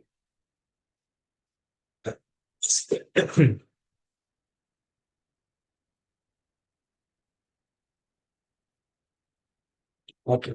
This is the paracentral type. So you can understand foramen starts from here. Okay. Foramen starts from here to here. Okay. So if it is not central also, it is paracentral type of disc. Here another paracentral type of disc. But one important thing is, here also disc material, this one also disc material. Means it has come, disc has protruded and come to the same level. But here it is bony material and here it is disc material. So either it has gone up or down. This is called migration. So central, paracentral, then comes foraminal. This is foraminal disc, and this is called extraforaminal. So this is a very big disc, but outside. Okay. So disc has protruded, but outside the main area of nerve root. Okay. So this is the extraforaminal disc. Of course, extraforaminal disc sometimes can compress the upper level of nerve root. This is lumbar canal stenosis. It is a big central disc. This is a central plus paracentral disc, and you can see the main area, this central canal area, it is the full disc material is compressing. Here also you can see the disc material is compressing the total CSF. You can see the CSF flow, it has stopped in the central area. So this is called lumbar canal stenosis. Ligamentum flavum hypertrophy. This picture is not that good, just to show you that this part here, just do it, this part. Okay, so here the spinal canal is compressed by the disc material from the anterior side, but the same way the spinal canal can be compressed from the posterior side also. So this is called ligamentum flavum hypertrophy. This part, this is the ligamentum flavum area. Otherwise, in normal person, the ligamentum flavum, this black line is ligamentum flavum, and this is so small, but it can be much bigger. Okay, here the cause of stenosis is not from ligamentum flavum of anterior disc, it is the listhesis. It is the listhesis is the cause of disc. One more important thing is modic changes. What is modic change? As I told you, MRI not only gives the anatomical picture, it gives you some idea of the physiological part also. So if you see edema at some area where there should not be a water content, then you know that there must be some infection or inflammation. So that is what we find with modic changes. Modic changes are bone marrow changes of the vertebral body, and we always focus at the end plates.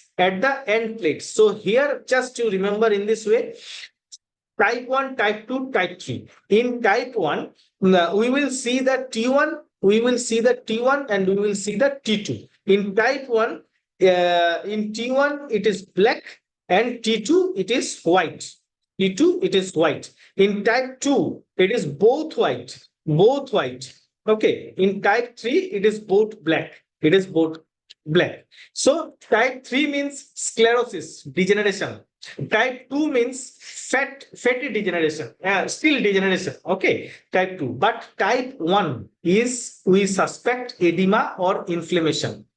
Causes every time it is not accepted globally, but then if type 1 modic changes is there is a possibility of infection. Okay, very low intensity infection is going on that produces type 1 modic changes. So this type 1 modic changes you must try to find out while seeing the end plate degenerations. Okay. So remember again, type 1 means so left side T1, right side T2. Type 1 means black, white. Type 2 means both white, and type 3 means both black. In type 2, type 3, we don't have to do anything. But then I will say that it is degeneration. Okay, degenerative changes. But if it is type 1 modic changes, in T1 it is black and T2 it is white, then we will say that it may be a infection. And you need to start. So these are some changes. Small node in this disc can protrude inside the vertebral body also. So this is called small node. It can be painful sometimes, but in general, it is not painful. You see in 10 areas, only one can be painful, others are not. This is the called focal hyperintense zone. So this is what? This is annulus fibrosous tear, where there is water seepage, means edema is there, and it is most of the time cause of intense pain. So if you see a focal hyperintense zone, otherwise you see this disc is not protruded. This disc is normal, but still there is a focal hyperintense zone which can cause severe pain. So now one question for you only. Someone tell me this picture. Which plane and which sequence?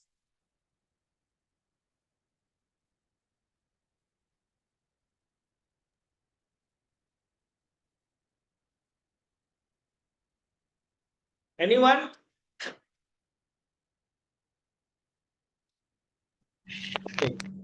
Sagittal plane. Sagittal plane sequence. Consider both fat and Water. Steer. STIR. STIR. Oh, when you are seeing the fat, no, you see this part also. This is subcutaneous fat and epidural area fat. This part is epidural area fat. So here fat is not white. So only water is white. These are water, water is white. So this is STIR sequence. Okay. So this side, now tell about this side. What is it? Sagittal sequence, sagittal plane and sequence T1. T1. T1. So I want that this summary should be very clear in your mind, because we gradually we will learn a lot of things about MRI, but now this much should be there, that it is a sagittal plane and we are seeing at the T1 sequence. T1 means fat is white. So this fat is white, epidural fat is white and CSF is black. Okay. Here. So picture is not very good, but then still, which plane and which sequence?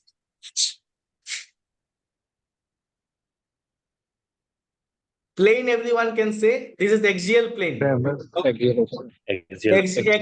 Axial plane, but which level? In the foramen or in the pedicular area or which level? Pedicular area T1. Yes, pedicular area, axial plane, and this is T1. Yes. Because CSF is black. CSF is black.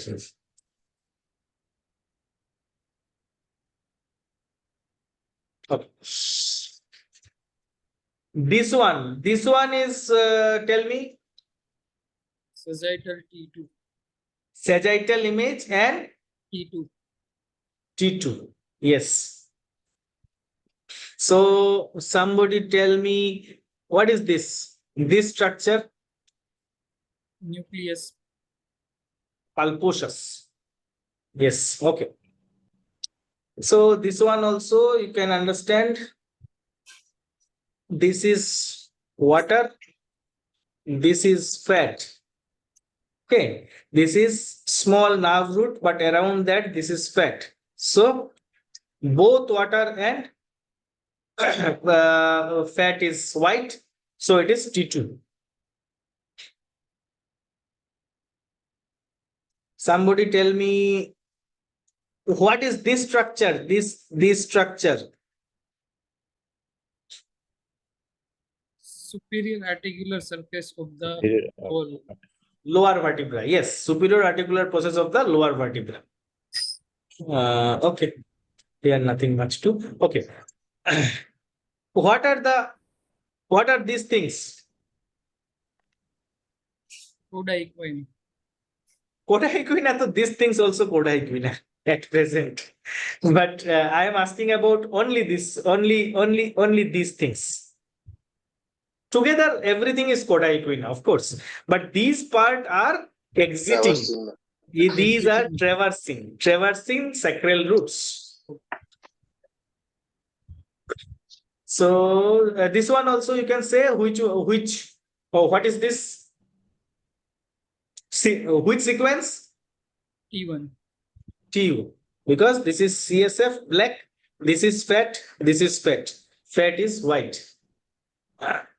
So okay, someone can tell or not. Modic change. This is a modic change, okay? But which modic change? Tell me this one and this one.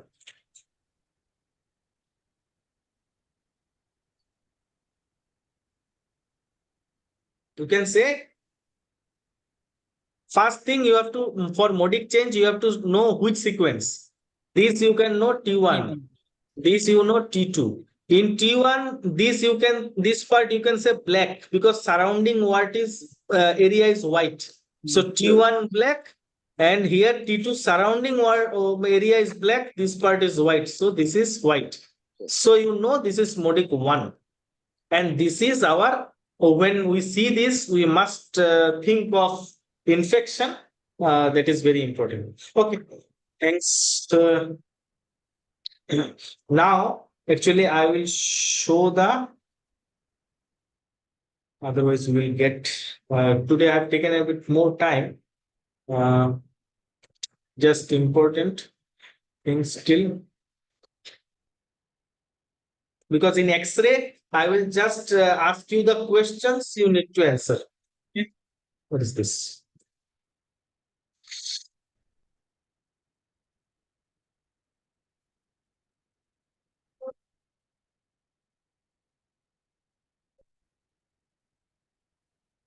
What is this?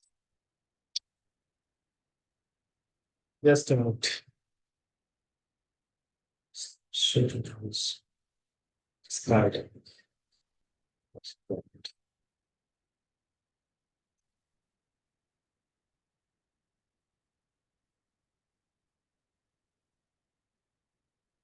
Okay.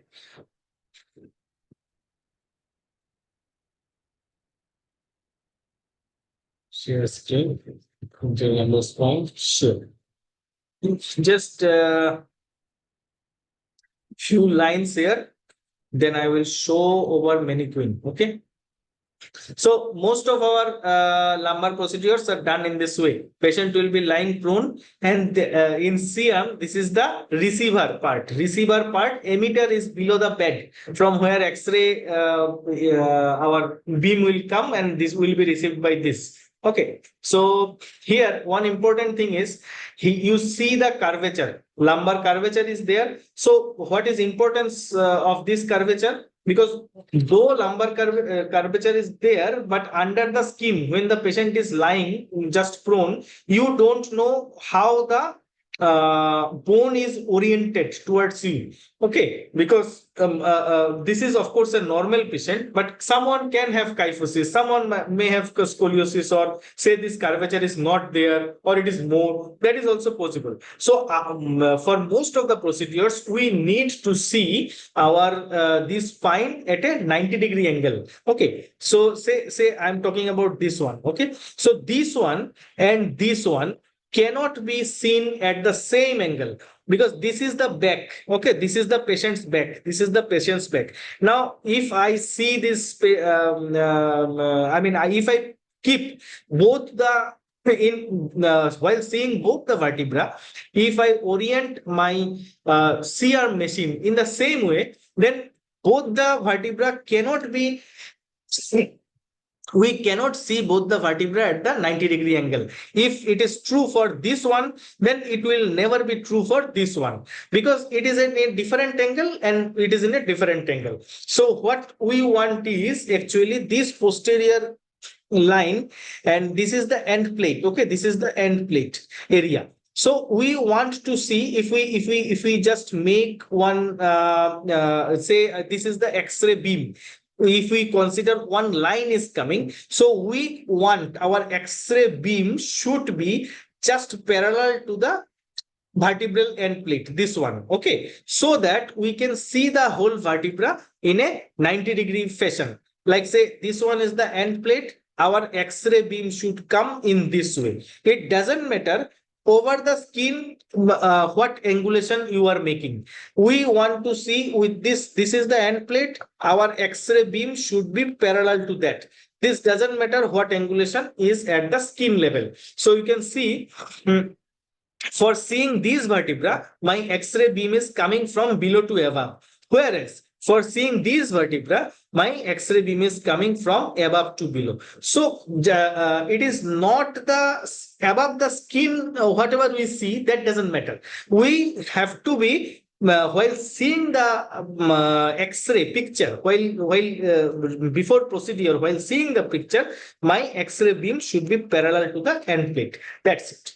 So that I see the vertebra, that specific vertebra at a 90-degree angle. It is always not the vertebra even, it is at that specific end plate, wherever I am targeting my area of my procedure. Okay, so in this part you have already understood. So here just simply you can say that from lateral side, when we are seeing from lateral side, we are seeing the pedicle better. Okay, but lamina is we are not seeing here better. Okay, but then when we see from anterior posterior side, then we see the lamina better, but pedicle we actually cannot see, though this picture is from above. Here, what we are seeing the structures, we can see that this is the, okay, so this is the vertebral body. Okay, this is the transverse process. See from the earlier picture, you again just see vertebral body. Where is the transverse process? This is the transverse process. So where is the lamina here? Okay. So here, since I am seeing a AP view, you cannot see the pedicle, not lamina. You cannot see the pedicle in that way. So you are seeing just the pedicle here. Okay, so these are the pedicles. These are the pedicles in AP view. Okay, and laterally the transverse processes are there. And where are the facet joints? So these are facet joints. These are facet joints. So in facet joint, it is like two lines. Remember, outer line is from lower vertebra, which is the superior articular process of lower vertebra, and inner line is the inferior articular process of upper vertebra. Okay, so you see the facet joint, then what is that? This is the lamina, and in between this is the spinous process. So you understand these structures. Okay, this is very important, otherwise so this is already we have seen. Now comes oblique view.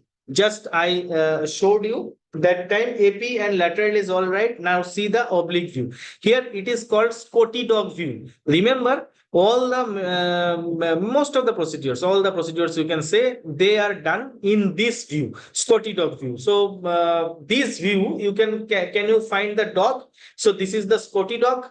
Now why they I mean, this is a dog actually. So maybe this is the Scottish dog, so it matches with the Scottish dog. So now see, pedicle already we have seen. So in Scottish dog also half part is important, front half. The all the procedures are done from in the front half only. Okay, the back side is not important. So here and both side, I mean, either this dog will see towards your right side, my head will be towards right side or towards left side. So this will depend in which side you are making a oblique orientation. Okay, so you can see this side, this picture has come from a left oblique orientation. Remember, in X-ray picture we prefer when your right side should be I mean patient's right side should be X-ray right side on the screen also. Okay, patient's left side should be left side on the screen also. So when we make right oblique, you see the Scotty dog, which is where face is in the right side. When we make on the left oblique, we make a patient's I mean not patient's Scotty dog's face on the left side. We see like that. Okay, so here Scotty dog this in oblique view, you try to see the understand the structures. Already you have understood in AP view or lateral view. So here you see this is one articular process, this is one articular process, and in between that this is the facet joint. So what is this? This is the inferior articular process, and what is this? This is the superior articular process. Now see the dog below. Okay, so if you match with this,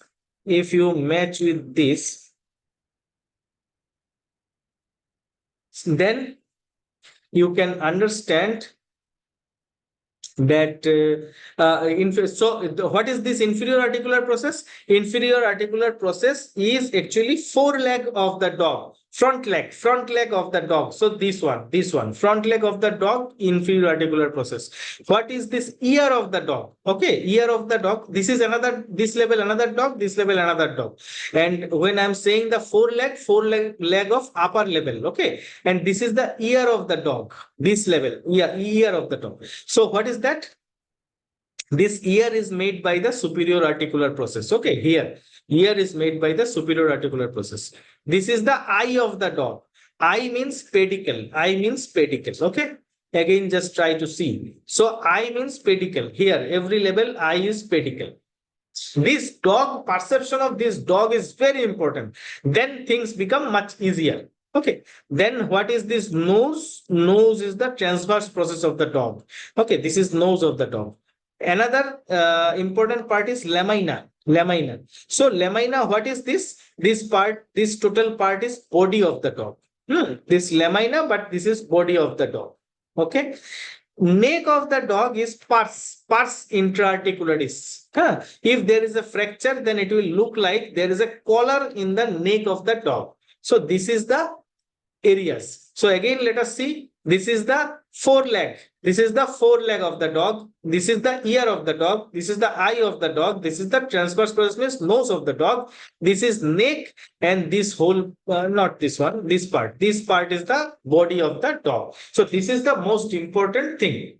Now we will just I will just demonstrate, and actually why we need this picture, this Scotty dog view. So here you see, earlier this is the left oblique and this is the right oblique. So in opposite sides, now this right side, the ear is there. This dog is oriented in the opposite side, but the same structure. Why we need this? So here you can understand. So I mean, different procedures are done in this way. Here it is for median branch block, it is for disc access. If you go inside here, it is the disc access, it is the facet joint intervention, even the nerve root intervention, foraminal intervention also in this way. Here if you go, it is the sympathetic block. So all these different type of interventions are done in this Scotty dog view. So just I will show you that how I get the Scotty dog view. Just 2 minutes.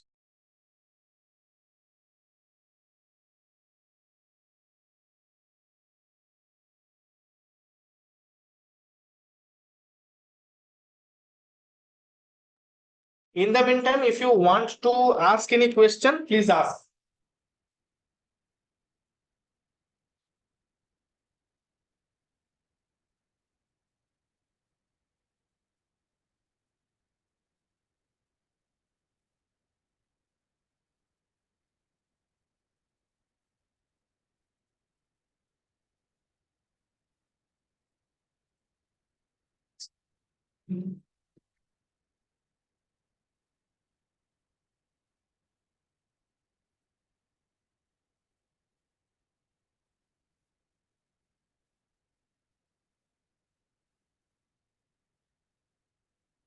Again, patient.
Hello, now I am audible?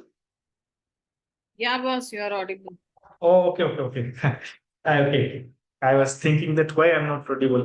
Okay, anyway, so this is the AP view, what we are seeing. So as I told you that there is a curvature. Okay, so here you can see this is the mannequin. This is the mannequin. Say some patient is lying prone. Some patient is lying prone. So this is the head side. Okay, this is the head side and this is the hip side. So this patient is lying prone. So we can understand this side is right side and this side is left side. Okay. So now first I am seeing the AP view.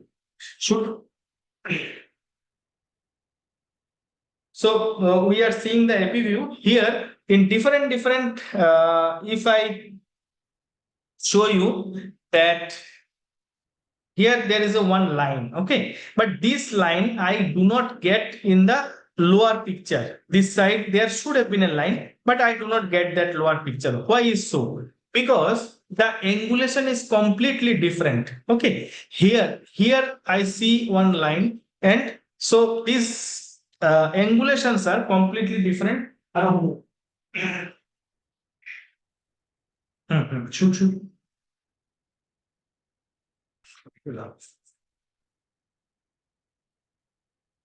Which number two? I think. So, okay, first let us see the structure. So here, say this is the iliac crest level. So this is L4-5 level. So we understand that this is L4 and this is L5 level. Okay. So here, what are the structures in AP view we can see? So we can see these rounded structures. These are pedicles. Okay. So pedicle means what? So pedicles means if we are of course in AP view, of course it is not the scotitop view. So these are pedicles and these are the transverse processes. Okay, these are the transverse processes. Here also these are the transverse processes. Okay. Where is the spinous process? This is the spinous process. This part is lamina. This part is lamina. Okay. So this part is lamina. Now let me show you that what is the effect if I cranially or podally angulate the CR machine. Here this is the emitter. Okay, this is the emitter, and this is the receiver. Say X-ray beam coming from below and received by receiver. Okay, so here just to remember, this line is, these end plates are nearly, there are two lines, but they are more or less with overlapping each other. But here I cannot see even the lines are clearly. So let us see what happens when I change the angulation. This one's okay. So see this angulation I have done, say 20-degree angulation. Now we are going to do more angulation. This is called podocranial angulation. So with that angulation I can see this is the end plate. Okay, here this is remains similar only, but in lower level at L5 level, now gradually it is coming. What these two lines means two end plate lines. One is posterior, one is anterior. We don't know which one is anterior or which one is posterior, but by angulation we can make it one line. And what is the meaning of that? So just I showed you with that curvature, it is not the skin, it is the vertebra with which we want our beam should be just parallel to the end plate. So that is what we are doing now. More music.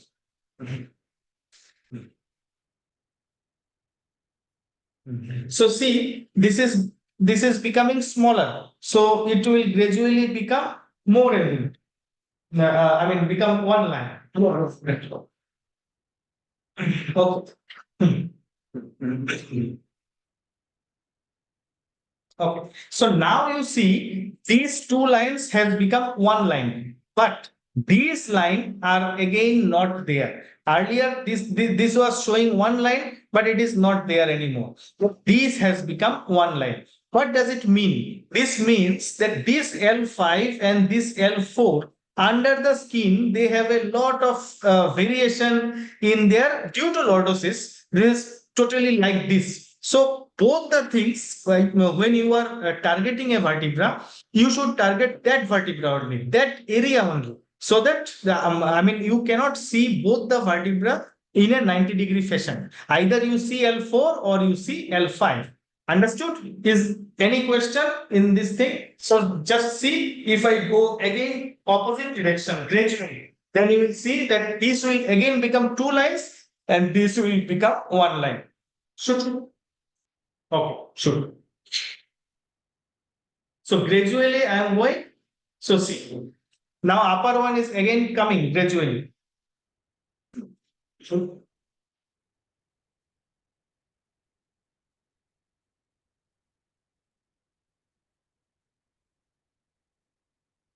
So you can see upper one has become nearly one line, and here it is the two lines. But this is not clearly seen. So two lines of, still we are not AP, not like India. When we are AP, then you cannot see it. So this is just to show you that how we angulate. So in most of the lumbar procedures, first step is to see that whether we are seeing perpendicularly or not. Now let me show you one. Another thing, that is your true AP view. True AP view means it is not only perpendicular, but how we are seeing that this spinous process. This spinous process should be equidistant from the spinous process. Both the pedicle and spinous process distance should be same. Then we are seeing the true AP view. Okay, so first step is to see a structure, see a vertebra in a true AP view manner. So two conditions for that. One is pedicle to spinous process distance should be same, and second thing, we are seeing the lower end plate in one line. Lower end plate should not be two line. Okay, so just here you can see that maybe this part spinous process to pedicle distance is same. How it will become more or less when we will make our CR oblique. So let do the right side plate. Patient is lying wrong, so it is right side. He is doing right side oblique. So I am seeing the my probe is in the I mean like forceps. This forceps in the right side of the screen. Patient's right side and screen's right side is matching. Now I am gradually making it oblique. So he has come a bit down. That's why we are going now. Okay. So what is the result of that? If he is doing right oblique, so you can see shoot.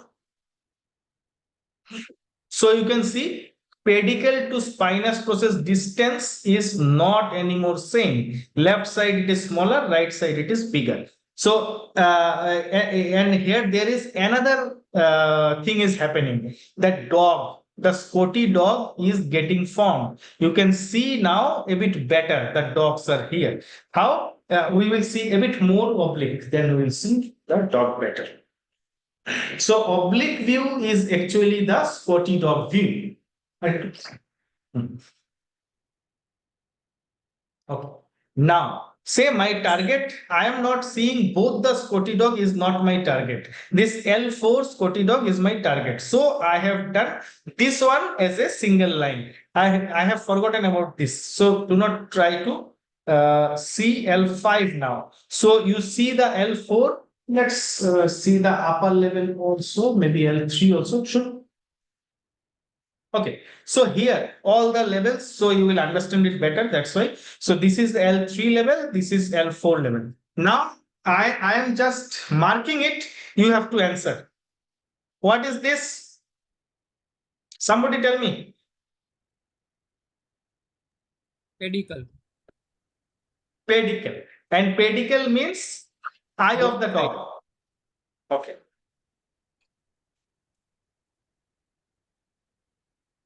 Somebody tell me what is this?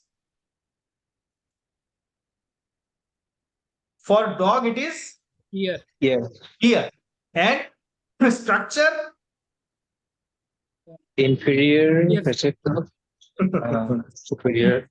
superior articular process of inferior Superior articular vertebra, vertebra, lower inferior vertebra. vertebra, lower vertebra. Superior articular process of lower vertebra. Okay.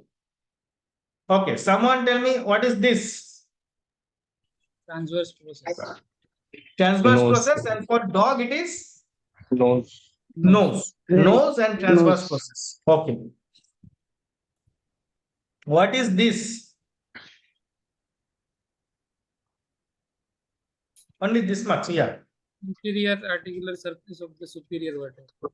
Yeah. It is the front leg of dog, and it is inferior articular process of upper vertebra. Inferior articular process of upper vertebra.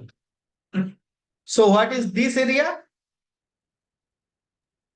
Lamina. Lamina and Body. body of the dog. Lamina and body of the dog. So what is this? What is this area? Neck. Neck. Neck, and represents pars intraarticularis. Pars intraarticularis. Okay. So say this area. What is this area?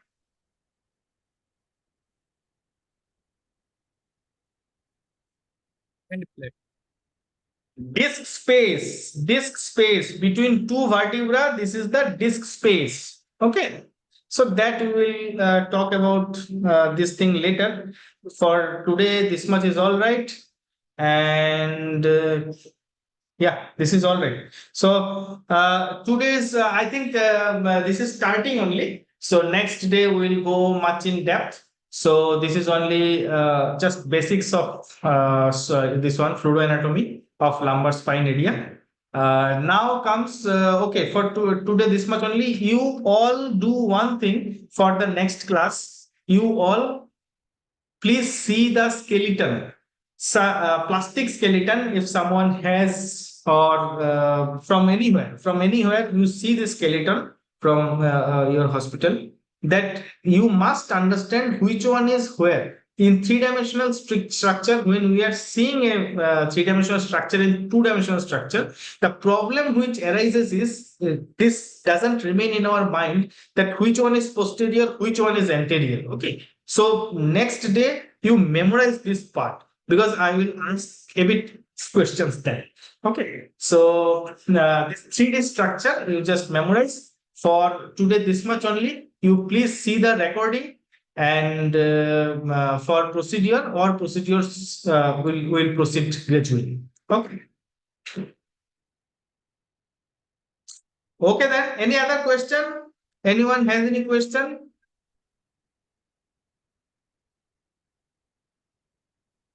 Okay. No question. No. Okay then. Good night. Please Thank you, see sir. the recording multiple times and see the skeleton. That is more important. Okay. Thank you.